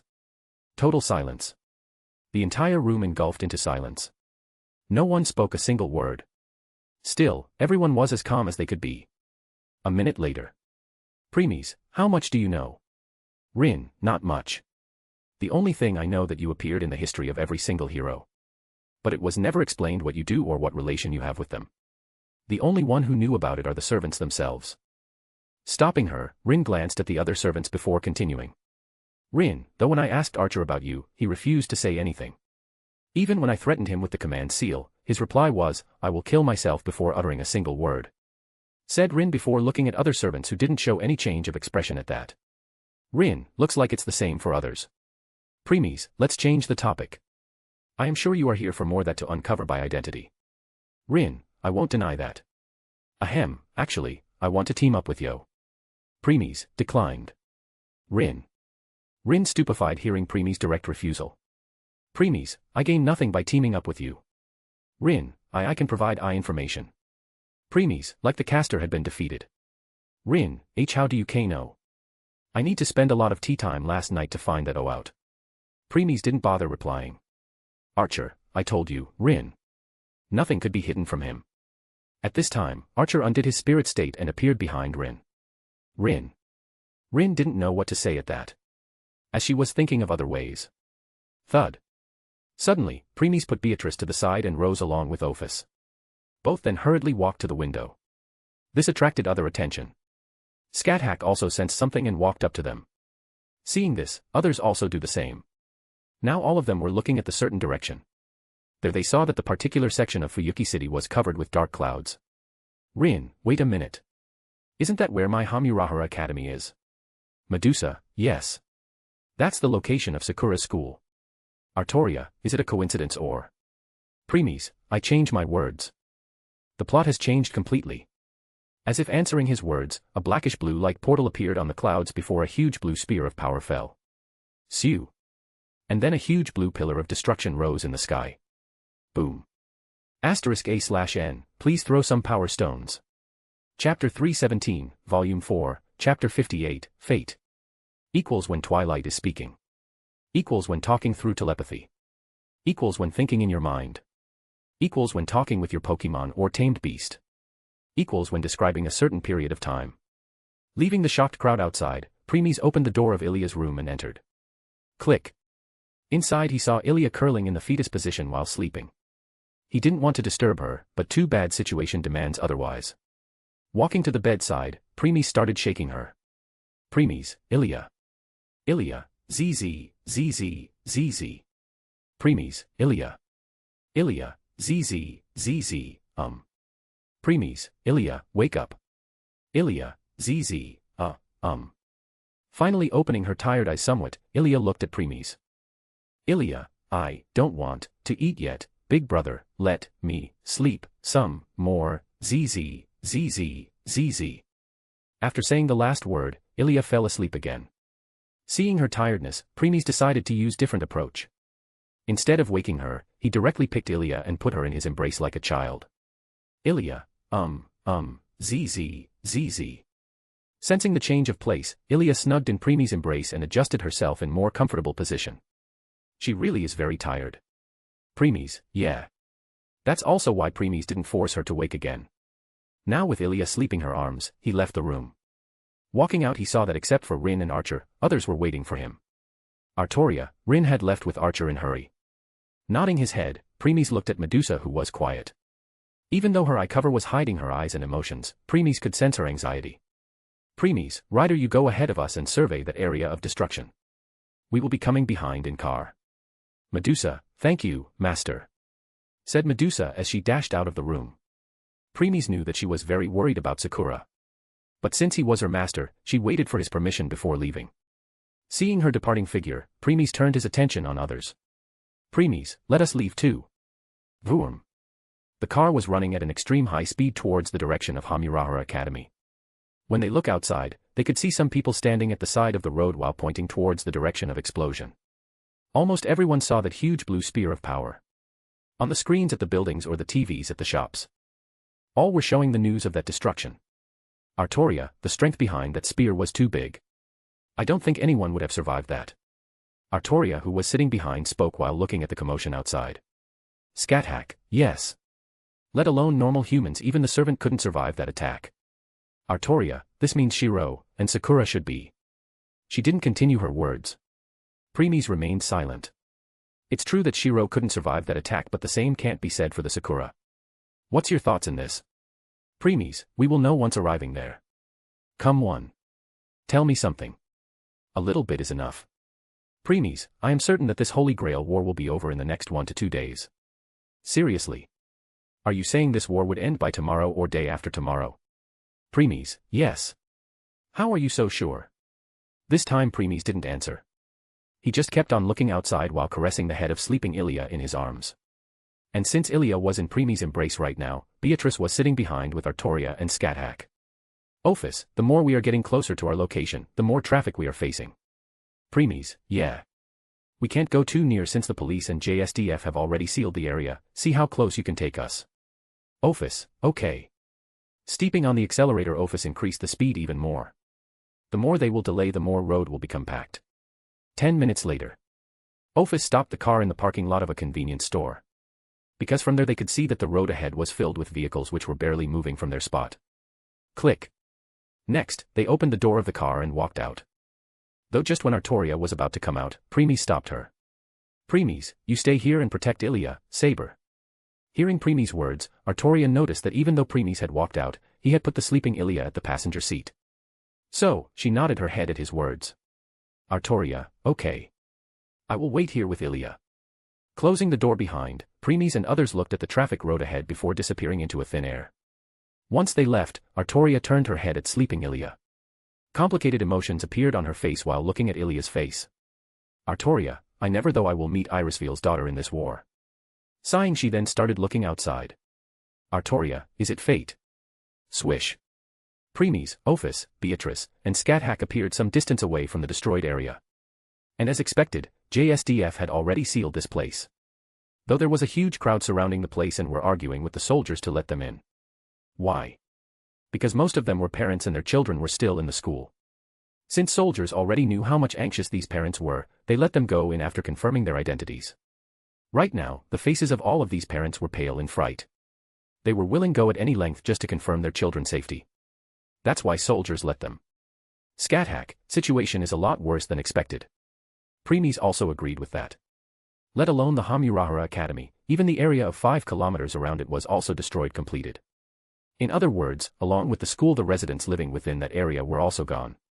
At this time, Preeis moved and grabbed one of the soldiers and pulled him at the one corner. Next, he used his zenith to not only control the soldier but also hid their presence. Preeis, I have some questions. Soldier 1, please ask, sir. Since the soldier was in Preeis' control, his eyes were blank, and he was replying mechanically just like a machine.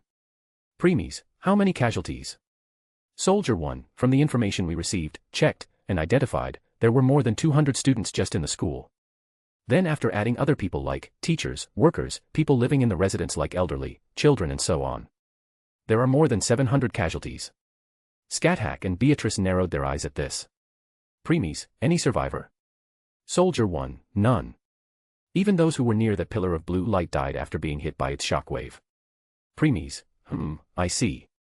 You can leave. Soldier 1, okay, sir. Please have a good day. Said soldier before leaving. When he covered some distance, the soldier put his hand on his head and shook it before started looking around in confusion. He tried to remember what happened just a few minutes ago but failed to do so. Deciding not to give it much thought, he left. Preeis and others were looking at the back of the soldier as he joined other soldiers. 700, huh? It surpassed the number of casualties that occurred during Great Fire of Fuyuki. Preeis. Next, Preeis and others entered the destroyed area, leaving the shouting crowd behind. As they were walking through the area, many destroyed houses came in their sight.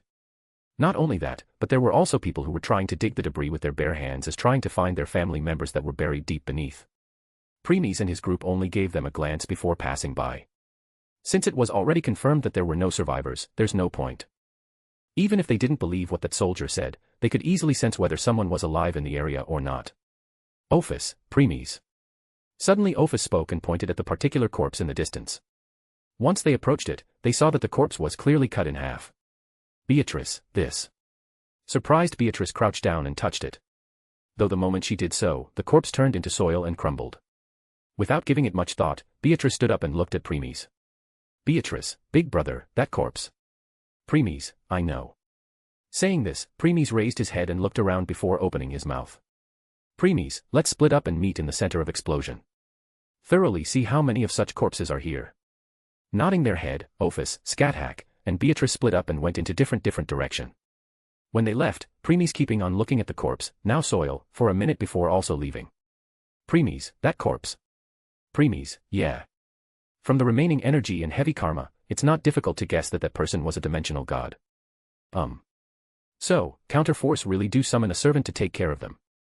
Preeis, with such heavy karma, of course, they will make their move sooner or later. Ha. I am sure those apostles didn't see that coming. Preeis, or what if those died were just their disposal pawns? You don't mean? Preeis, yes. How could one of the strongest guild not know the consequences of carrying heavy karma? In other words, they used their members to attract the attention of servant who was summoned to kill them and force it to use his or her. Preeis, noble phantasm. Speaking till here, Preeis raised his head and looked at sky which was covered with clouds. Preeis, you must have also realized that the blue spear of power we saw was actually a noble phantasm. And its strength reaches. True demigod. Means it's an EX rank noble phantasm. Preeis, with the servant body, after releasing an EX rank noble phantasm, servant must rest or wait for 1 to 2 days before being able to use it again. I see.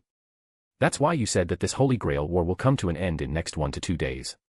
Preeis, yeah. Apostles will be more active from today onwards. So, the reason you sent others to look for more of these corpses is because you want to see how many of the people they sacrificed. Doing that you will have rough idea how many of them have left. Preeis, yes.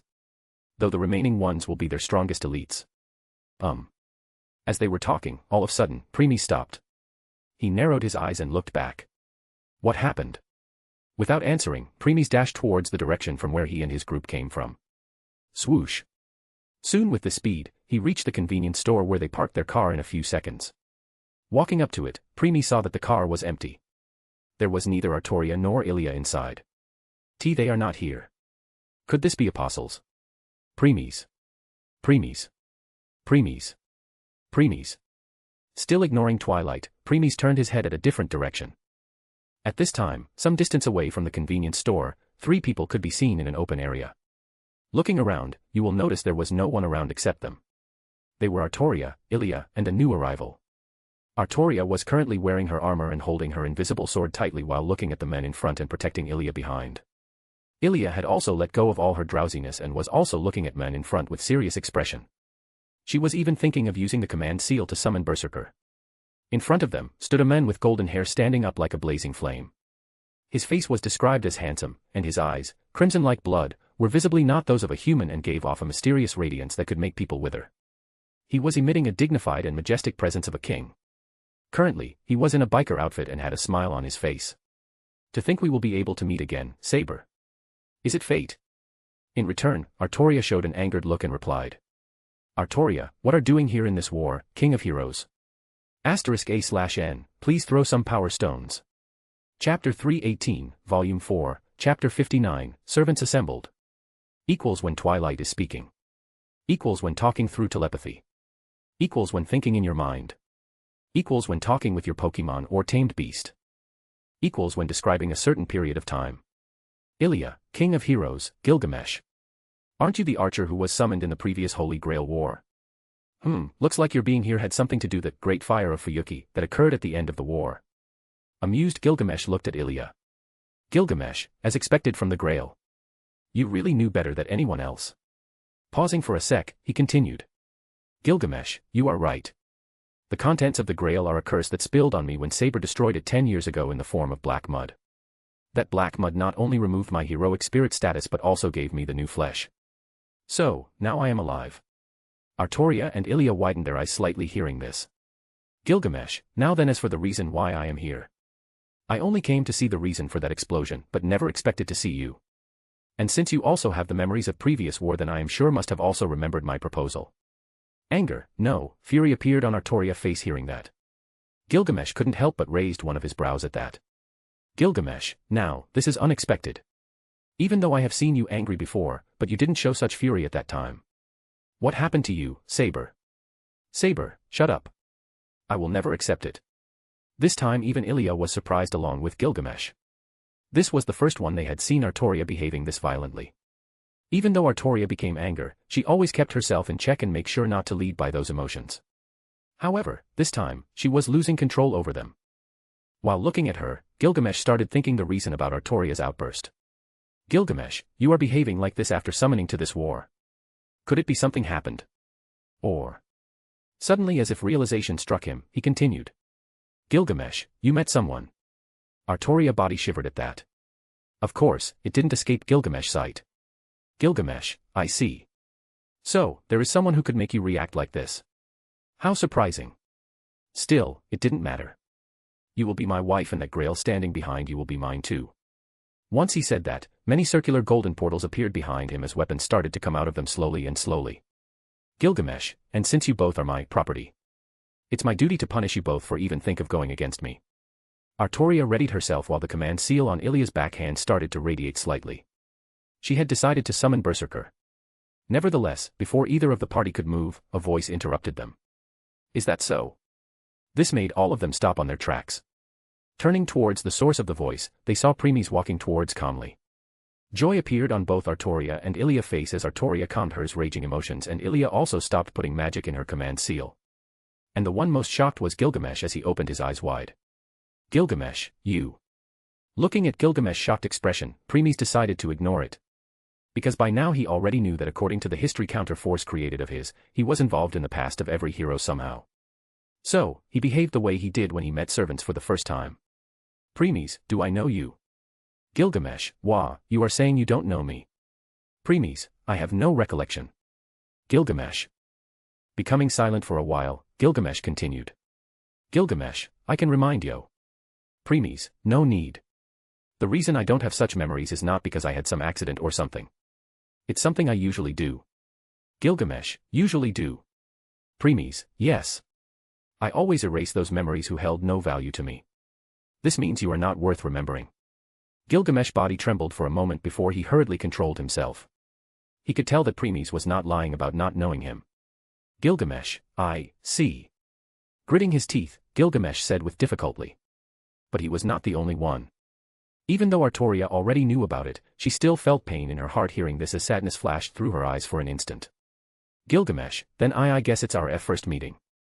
I am the king of heroes, Gilgamesh. Preeis, the black swordsman. Gilgamesh, I have heard a lot about you. By now Gilgamesh had controlled his stuttering and was speaking calmly and politely. Preeis, I see. In return, Preeis replied indifferently. Not minding his words, Gilgamesh turned to Saber and Ilia before continuing. Gilgamesh, do you know them? Preeis, yes. By now Preeis had walked up to Artoria and Ilia and stood in front of them. Preeis, that's why I want to make some things clear. Gilgamesh, oh. What is it? Preeis, Saber is mine, servant. Ilia is also mine, little sister. So, I dare you to touch even a strand of their hair. An amazed expression appeared on Gilgamesh's face before he started laughing loudly. Gilgamesh, ha ha ha ha ha ha ha. Not minding his laugh, Preeis kept on looking at him with neutral expression. After laughing for a few minutes, he finally stopped. Surprising, he was not angry or annoyed. He just smiled and spoke. Gilgamesh, fine. Since they are yours then I will conceal defeat and step back. Gilgamesh is admitting defeat. For real. Preeis. Then without waiting for Preeis' words, he turned and left. But not before giving one last glance behind Preeis and chuckling. Since Preeis' attention was fully on Gilgamesh, he didn't see that the moment he said both Artoria and Ilia were his, both of their faces turned beet red. This also the reason why Gilgamesh laughed at the end before leaving. By now Artoria and Ilia had calmed themselves. Still there was a tint of red on their faces. Though before Gilgamesh could left from his sight, Preeis gave him the call. Preeis, Gilgamesh. Gilgamesh, Stopping his steps, Gilgamesh looked back. Preeis, if you don't mind, how about we meet at the convenience store where you find Saber and Ilia in 30 minutes? Gilgamesh, oh. Turning, he looked at Preeis. Gilgamesh, why is it? Moving his head towards the direction of Ryuda Temple, Preeis spoke. Preeis, we must end this war in the next 1 to 2 days. Otherwise, things will be disastrous. Hearing this, Gilgamesh let go of his smile and a serious expression appeared on his face. He was not the only one, even Artoria and Ilia had turned serious at this. Preeis, we need the power of every remaining servants for this. That's why I want you to meet me later along with Lancer. And I am sure you already know where he is. Gilgamesh, fine. Saying this, Gilgamesh hurriedly left. Preeis didn't stop him this time. Once he was gone, Preeis turned and approached Ilia. After walking in front of her, he crouched down and put his hand on her head and asked soft. Preeis, are you okay, Ilia? You must be scared. Widening her eyes at Preeis' genuine concern, Ilia lowered her head slightly and nodded her head softly. Ilia, I am fine, big brother. Saber keep me safe. Preeis, that's good. Standing up, Preeis turned to Artoria and tapped her shoulder. Preeis, well done. Artoria, Hearing Preeis' praise, Artoria nodded her head and smiled lightly. Preeis, since we are done here, let's leave. When they were leaving, Ilia grabbed Preeis' hand and held it tightly. In return, Preeis just smiled and didn't pull back his hand. As they were reaching the place where they parked their car, Preeis spoke. Preeis, Ilia, in case you order Berserker to reach your location without using your command seal. How long will he take? Ilia, if he rushes with his full speed, it will take him at most 2 minutes. Preeis, all right. Call him. Ilia, okay, he is coming. Preeis, good. By now, they had reached their location. Just as Preeis was about to send the telepathic message to Ophis, Beatrice, and Scathack, he stopped and looked at side. Preeis, what happened? Undoing his spiritual state, Archer appeared. Looking at his solemn look, it's not hard to guess something's wrong. Archer, Rin condition is bad. Narrowing his eyes, Preeis thought. Preeis, don't tell me. She saw. Leaving Artoria and Ilia near the car, Preeis hurriedly followed Archer to the deepest part of the destroyed area. After a few seconds, they reached their destination and stopped. Preeis looked in front and saw Rin on the ground with downcast expression. It was as if the soul had left her body. Approaching, he saw the source of her condition. In front of Rin, there was corpse of the boy. And that was of Shiro Amiya. Even though it seemed that except for the dark complexion, the corpse was intact, but in truth, the moment you will touch it, it will crumble. So, he really died. While Twilight was sighing, Preeis discerned something else. Preeis, Twilight, he didn't die because of that blue spear of power, he died before that. Wah, seriously? Amazed at Preeis' words, Twilight also gave a thorough look at the corpse. Why, you are right. The residue power that doesn't disperse yet is the power of Preeis, faith. Yes. This means he died at the hand of dimensional gods. In other words, Preeis, apostles had already made their move. Not only did they succeed in killing the Shiro Amiya who is the protagonist of this world and gained his fate and luck, they even succeed in forcing the servant to unleash her noble phantasm. Preeis, they really do plan everything accordingly. Yeah. If Shiro Amiya would have died because of that noble phantasm, then they won't have acquired in his fate and luck.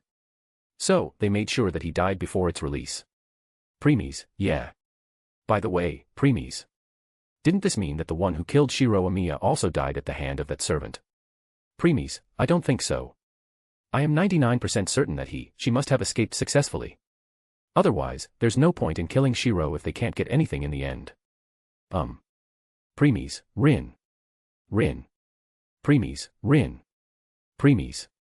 No matter how many times Preeis called her, Rin blank eyes never left Shiro's corpse.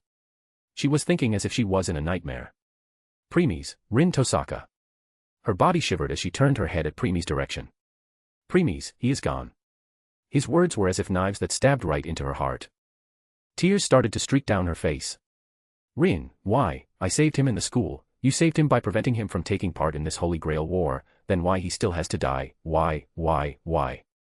Crouching down, Preeis pulled her in his embrace and put her head in his chest. Preeis, no need to hold back. Those words were like the straw that broke the camel's back as Rin grabbed Preeis' jacket and let out a heartbreaking cry. Rin, wah. After crying for few minutes non-stop, Rin fell asleep while hugging Preeis. Her cry didn't attract much attention because around them, many parents were also crying loudly while hugging what appeared to be the corpses of their children. When Preeis tried to separate, he realized that Rin was holding his jacket tightly. Sighing, he picked her up before looking back. Behind him, along with Archer now stood Ophis, Beatrice, Scathack, and even Medusa. They stood behind silently when they witnessed Rin's conditions. Looking at Medusa, Preeis asked. Preeis, how did it go? Medusa shook her head in return and spoke. Medusa, Sakura is not here. I confirmed it. Preeis, I see. Preeis, as I expected, she is still alive. Just need to find where she is. Preeis, we are done here. Saying this, he started walking towards the direction of their car. Before even reaching, Preeis could already sense the strong power from there. Preeis, all servants have assembled. It's time to prepare for the final battle in this world. *A/N, please throw some power stones. Chapter 319, Volume 4, Chapter 60, Explanation. When Twilight is speaking. When talking through telepathy. When thinking in your mind. When talking with your Pokemon or tamed beast. When describing a certain period of time. Preeis and others arrived near their car where the Artoria, Ilia, and other servants were waiting. Ilia was standing at the side with Berserker standing behind her. Artoria was also standing at the side. In front of them, Gilgamesh and Cuchulainn were standing. Since both parties were enemies before, Cuchulainn, Artoria and Ilia were looking at each other warily. While Gilgamesh was still as nonchalant as always. He didn't put any of them in his eyes. At this time, Preeis walked over as they turned towards him. Since this was Cuchulainn's second meeting, he had complicated expressions while looking at Preeis. Though in the next second, he became shocked. Remain stood on his spot as he was someone unexpected. While he was still shocked, Preeis walked to the car, opened the door and lay Rin on the back seat. Or he tried to, but Rin didn't let go of his jacket. In the end, he whispered slowly in her ears. Preeis, I am not leaving, so don't worry. As if those words did the thing, Rin grip lightened as he separated. Ilia, what happened to her? Ilia approached and asked. Looking at Artoria's gaze, it was easy to tell that she was asking the same. Preeis remained silent for a second and opened his mouth. Preeis, Shiro Amiya is dead. Ilia. Artoria. This information was like a bombshell to both Ilia and Artoria as they became stunned on their spot. A minute later. Ilia, I see. Replied Ilia. Though her shaken body say otherwise. Preeis couldn't help but put his hand on her head, witnessing that. This calmed her somewhat. As for Artoria, she had already composed herself. Unlike Ilia, Artoria had faced many parting during her life as a king. Hence, she had better control over her emotion. She gave a silent mourn to Shiro before returning to her usual self again. Once Preeis turned to others, he got interrupted. Gilgamesh, you really have the audacity to keep this king waiting, mongrel. Preeis, what, you can't stand for a few minutes, you golden hindrance. Ophis. Beatrice. Scathack. Ilia. Artoria. Medusa. Archer. Lancer. As others were showing dumbfounded expression, it was as if Preeis and Gilgamesh didn't notice and kept on going. Gilgamesh, well, at least I am punctual compared to you, mongrel. Preeis, isn't it good? Since you are punctual, someone must be late to balance it, you golden hindrance. Gilgamesh, oh well, forget it. Since this king heart is very big, I will forgive you, mongrel. And because this is our second meeting. It calls for an occasion. Be rejoiced, this king will let you taste one of the finest wines in this treasury. Saying this, a golden portal appeared near Gilgamesh. But just when he was about to take wine out, he stopped and showing a mocking expression. Gilgamesh, I forgot to tell you that even in this king treasury, there isn't any wine as old as you, mongrel. Raising one of his brows, Preeis spoke. Preeis, you don't even have a 19-years-old wine in your Gate of Babylon. How pathetic of you, golden hindrance. You should throw that gate of yours into the gutter and commit suicide by banging your head on the wall. Gilgamesh's lips twitched at that, and he spoke. Gilgamesh, if you are 19 years old then I was born just yesterday, mongrel. Preeis, then why are you drinking wine? You should drink your mama's milk, you golden hindrance. Gilgamesh. Preeis. Gilgamesh. Preeis. Gilgamesh. Preeis. Gilgamesh, mongrel. Preeis, golden hindrance. They both glared at each other before chuckling at the same time and started laughing. Others couldn't take their eyes off them. Instead of insulting each other, it felt more than the conversations between friends. Yes, friends. They were behaving like friends. Once their laugh died down, Gilgamesh became serious and asked. Gilgamesh, since you assembled almost all the servants, things must be serious. Preeis, it does. Gilgamesh, so, what is it? Preeis, before that. Swoosh. All of a sudden, Preeis moved and appeared in front of Cuchulainn. Before he could react, Preeis put his left hand on his shoulder and spoke. Preeis, first, I am taking the control of Lancer from Kirai. The blue command seal under his glove started to shine as Cuchulainn widened his eyes, realizing that his connection with Kirai had lost and a new connection with Preeis had been established. At this time, Kirai, who had been using Kuchulin eyes and ears to hear the conversation, fell on one of his knees. Thud. Shine. The command seal of Kuchulin at the back of his hand started radiating before it disappeared completely. Kirai, this. He startled when he realized that he had lost his servant just like that. Kirai, just how did he do that? Step. Kuchulin took a step back when he looked at his new master. While he was doing so, Preeis was looking at his status. True name, Kuchulin. Title, Child of Light. Class, Lancer. Master, Preeis Rigla. Parameters. Strength, B. Endurance, C, A. Agility, A. Mana, C, A. Luck, E, C. NP, B, A. Class skills. Magic resistance, C, B. Personal skills. Battle continuation, A. Divinity, B. Noble phantasm. Gibalg, B+, A. O. He gained increase in not only his parameters but also skills. That's unexpected because even Artoria and Medusa didn't get increase in their skills. Preeis, must be because compared to them, he has less skills. That's true. Preeis, sorry about that Lancer, but knowing Kirai, he would be against stopping the destruction of this city. Kuchulin looked at Preeis before letting out a deep sigh. Kuchulin, I know what kind of person my previous master was. So, I don't mind. Nodding his head, Preeis stepped back. Ilia, that priest was also participating in the war and was Lancer Master. I know he was up to no good. Preeis, forget about him for now. Saying this, Preeis turned his head towards the top of electric pole at some distance. Preeis, what about you? Are you planning on hearing the entire conversation from there? Asked Preeis. This also attracted the attention of others towards it. As if answering to Preeis. The spirit form dispersed, and an extremely tall, slender man covered in dark cloak and skull mask appeared. Seeing him, almost all the servants except for Gilgamesh and Berserker moved altogether and stood in front of Preeis. As if guarding him. Archer, you are the assassin. Assassin, yes, I am. Kuchulin, Master, this guy reeked dark aura. You must be careful. Assassin, we have just met, and you are already making me a villain. Artoria, sensing so much dark aura, realizing from you, anyone will think of you as an enemy. Assassin, you're right about that. But do you really think I would be able to hurt him with you all around? Not only that, but even if he was alone, I don't think I would stand a chance against him. Medusa, even so, as the servants it's our duty to protect our master. Assassin, well, I won't deny that. At this time, Preeis, who was looking at him, opened his mouth. Preeis, what are you going to do?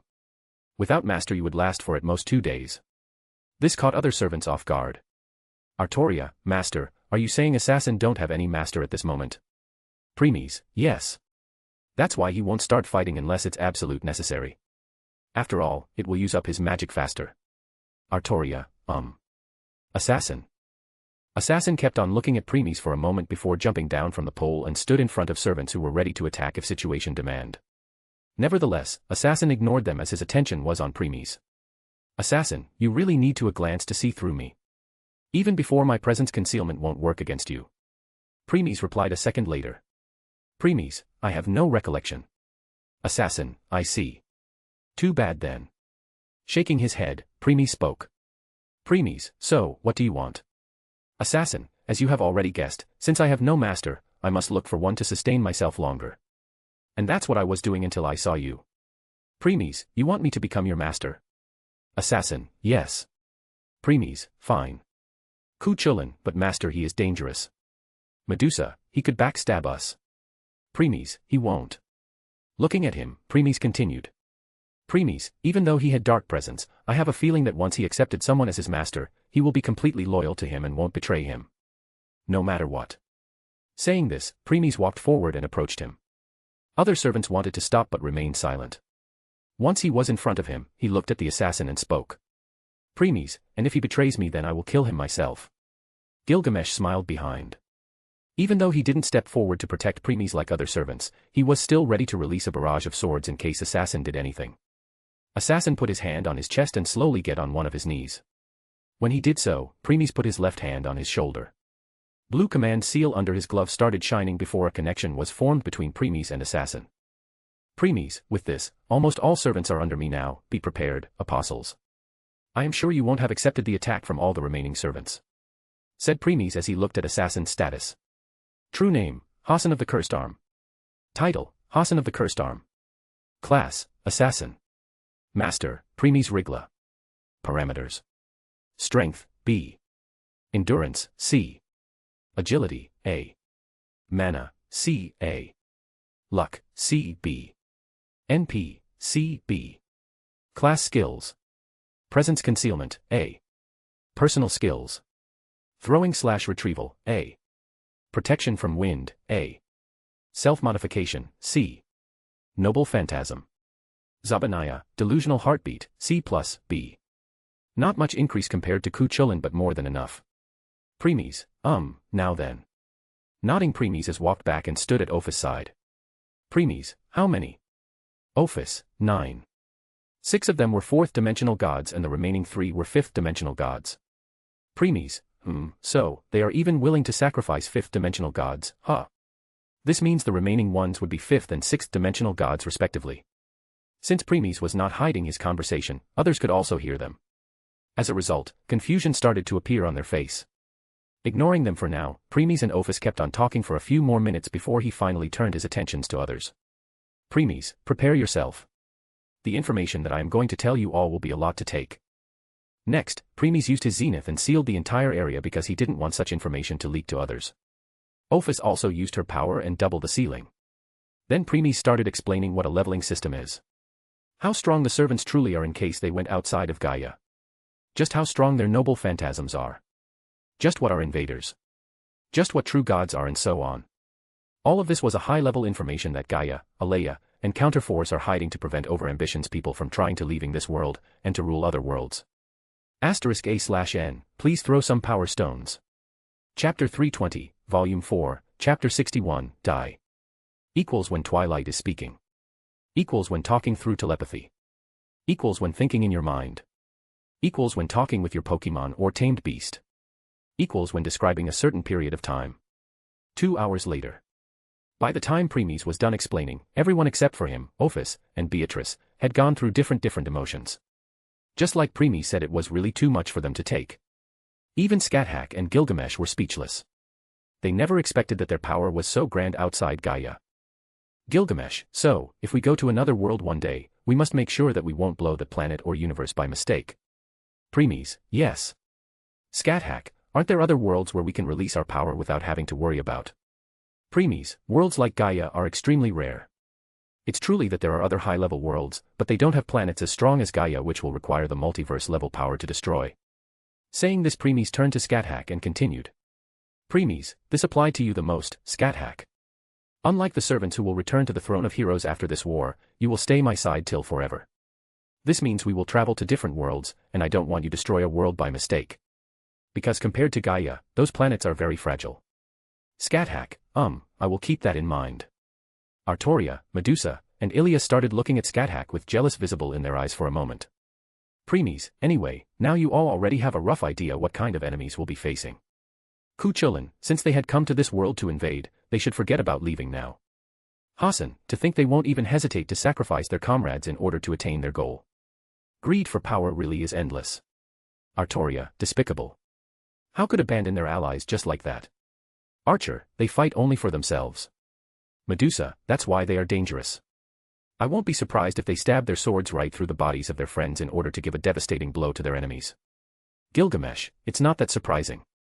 There are no such thing as eternal ally or enemy, there are only interests. Artoria, you. How could you say something like that? Preeis, he is right, Saber. Artoria, master. Preeis, people who give value to their families, friends, allies, comrades, and so on are very few. For most people, interests are all that matters. Artoria. Artoria became silent hearing this. Other people present also agreed with Preeis. Ilia, big brother, just what are these invaders after in this world? Preeis, the Holy Grail and me. All except for Ophis and Berserker, you. Preeis, yes. Beatrice, but why? Preeis answered by extending his hand forward. Once he did so, blue flame-like power came out of it. Gilgamesh, Zenith. Gilgamesh couldn't keep his composure at that. Kuchulin, Zenith. What kind of power is this?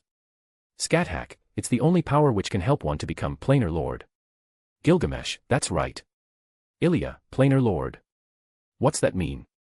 Preeis gave a brief glance to Scathack, who nodded her head and started explaining what a planar lord is. Few minutes later. Beatrice. Ilia. Artoria. Medusa. Archer. Ku Chulin. Hassan. All of them had a single thought in mind. All, four really. Ilia, sigh, no wonder they are also after Big Brother.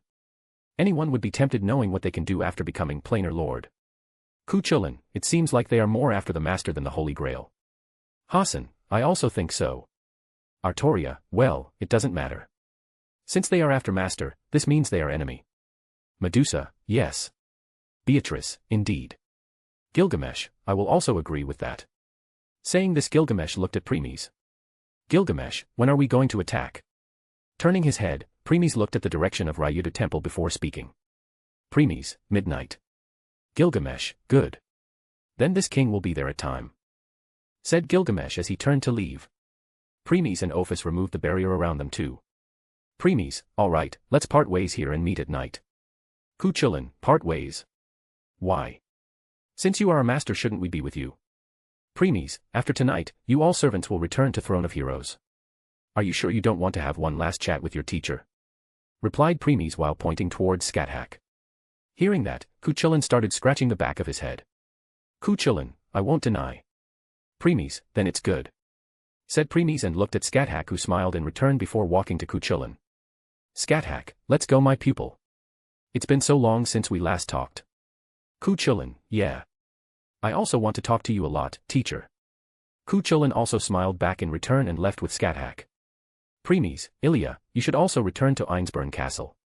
I don't think it's a bad idea to have some talk with those maids who took care of you till now. Ilia, okay, big brother. Ilia didn't argue back and accept Preeis' suggestion. She also wanted to talk with Sela and Liesrit before leaving for the battle tonight. Though just when she was about to leave with Berserker, Preeis stopped her. Preeis, bring Saber with you. Ilia and Artoria, huh? This caught both off guards. Artoria, master, I don't think there is any need for me to G. Preeis, are you sure that you don't want to give one last visit to the home of your friend which you made in the previous Holy Grail war? Artoria, the friend I made in the previous war. As Artoria started to ponder about it, an image of a woman with long silver hair and red eyes appeared in her mind. Artoria, Iris Veil. Snapping out of her thoughts, Artoria realized that everyone was looking at her. Still, she didn't mind and showed a smile. Artoria, you are right, master. It would be nice change of pace. With this, Artoria, Ilia, and Berserker also left. Once they disappeared from the line of their sight, Preeis turned and looked at Rin sleeping in the back of car seat. Preeis, take her back home, Archer. Archer raised one of his brows at that. Archer, are you sure? With her current condition, she would prefer to stay with you. Preeis didn't deny that. Shiro Amiya death was a very heavy blow to Rin. It's true that his timely presence prevented her from breaking further, but everyone knew that if you will give someone comfort at their weakest, then that person, they will start dependent on you. Preeis didn't have such plan for Rin. However, witnessing her condition that time, he had no choice but to make move. And seeing how she was holding him tightly and refusing to let go even while sleeping, it's not hard to guess that she was unconsciously thinking of him as her spiritual pillar. Preeis, I know that leaving her like this would be bad. However, the place I am going next would only worsen her condition in case she will join. Sighing, Preeis approached Rin. He opened the door and took something out of his pocket. Ratter. The sound of chain was heard as a pendant appeared in Preeis' hand. It was the same pendant Rin used to revive Shiro before. Though since the magic inside it was used up, there was nothing left inside. Looking at it, Preeis released his zenith power and covered it entirely. Shine. The pendant shone for 10 seconds before light faded. Now instead of red, the pendant was blue in color. Looking closely, one could also see the wisp of blue flame within it. Preeis then raised Rin's head and put the pendant on her neck before turning to Archer. Preeis, this pendant is now full of my power. Just by wearing it, she could feel that I am near her. Not only that, but the pendant will also protect her from danger. With this, you can take her back without any issue. Archer nodded his head at that and picked Rin's up.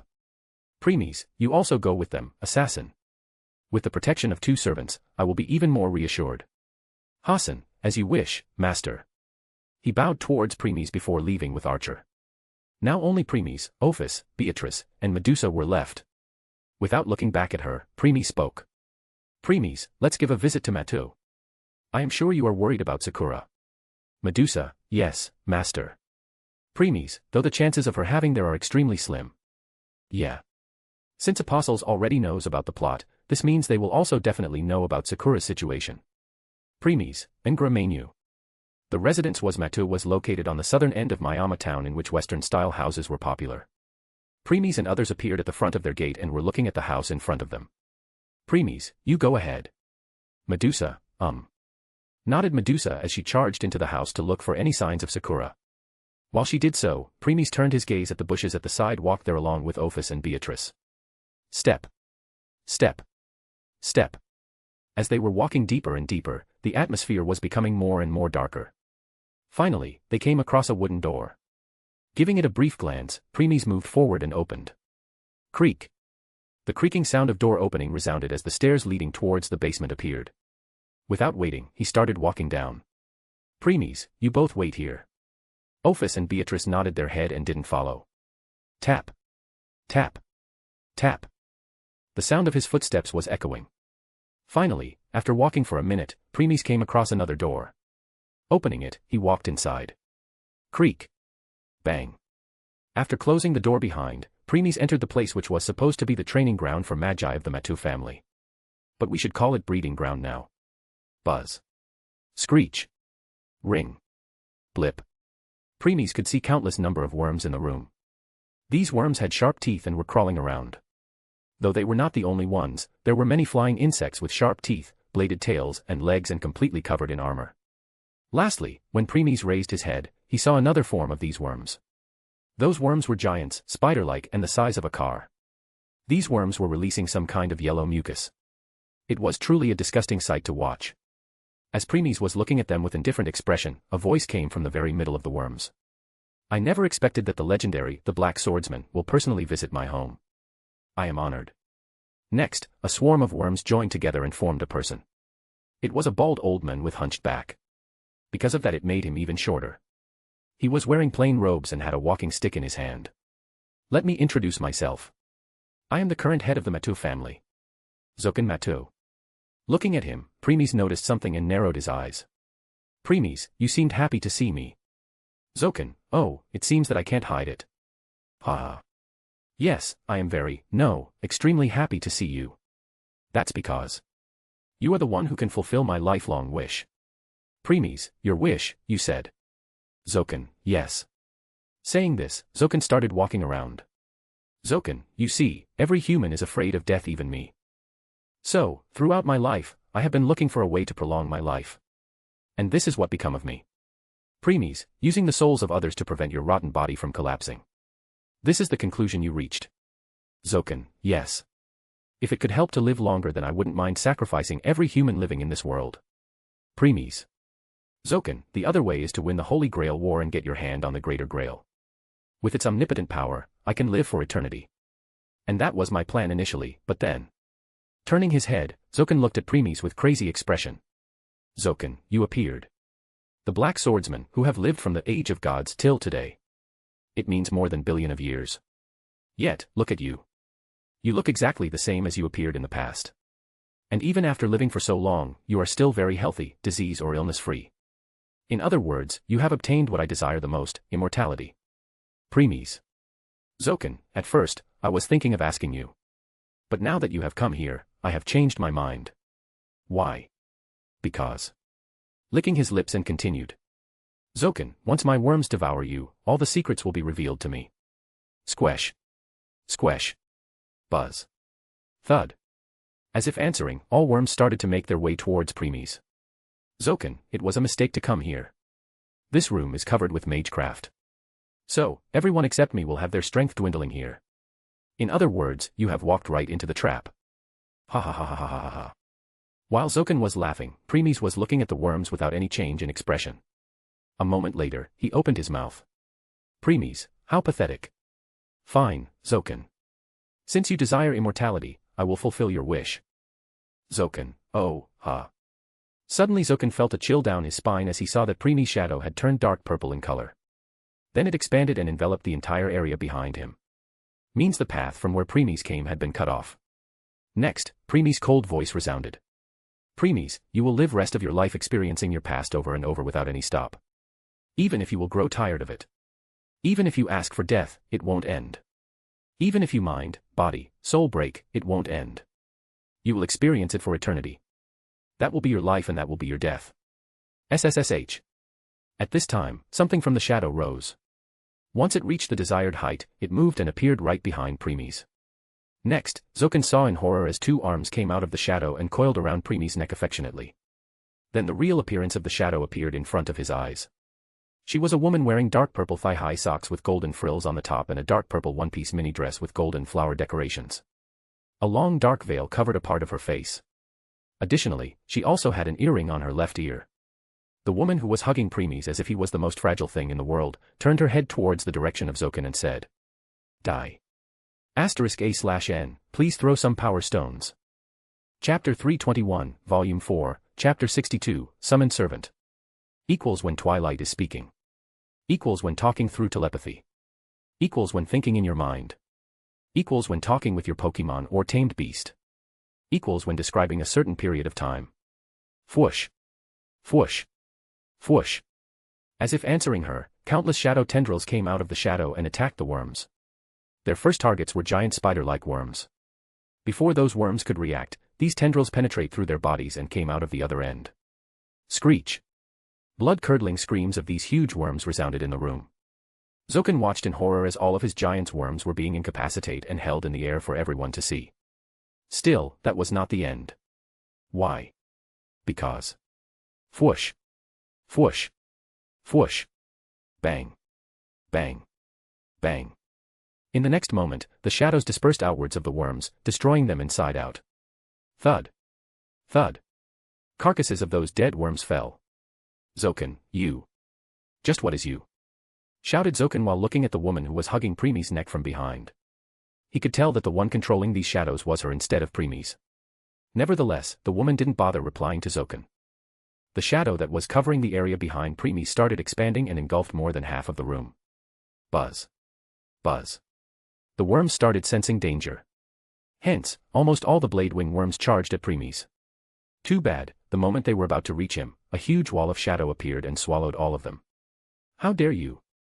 The cold voice of woman scared the *T out of Zoken. In the end, he used the best approach to preserve his life and that was flee.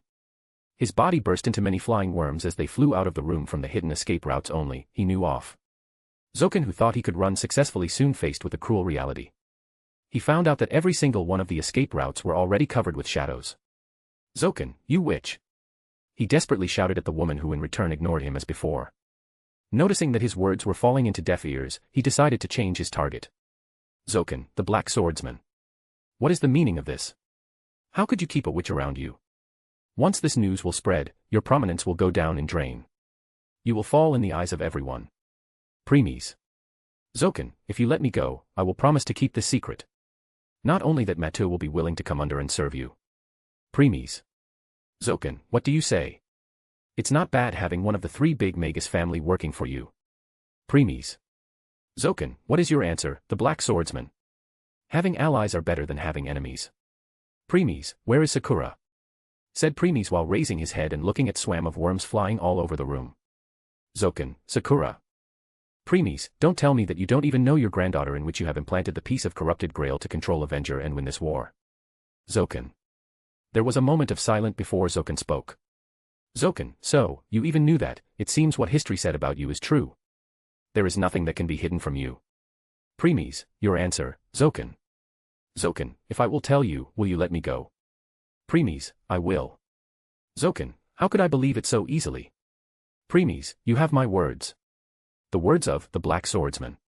Zoken, good. Then I am reassured. Then after a moment of silence before his voice resounded again. Zoken, I plan to awaken the Avenger inside Sakura. But since today, I can't contact her. It's happening ever since that blue pillar fell on her academy. In other words, she died. Along with Shinji. Preeis, I see. Zoken, that's also why I must change my plans from winning the Grail to asking for your help. Preeis, that's too bad then. Zoken, I know, right. Preeis, thanks, Zoken. So, now, you are no longer needed. Swoosh. The shadow increased at the rapid pace and covered 90% of the room in an instant. Almost all the worms got swallowed before Zoken could even react.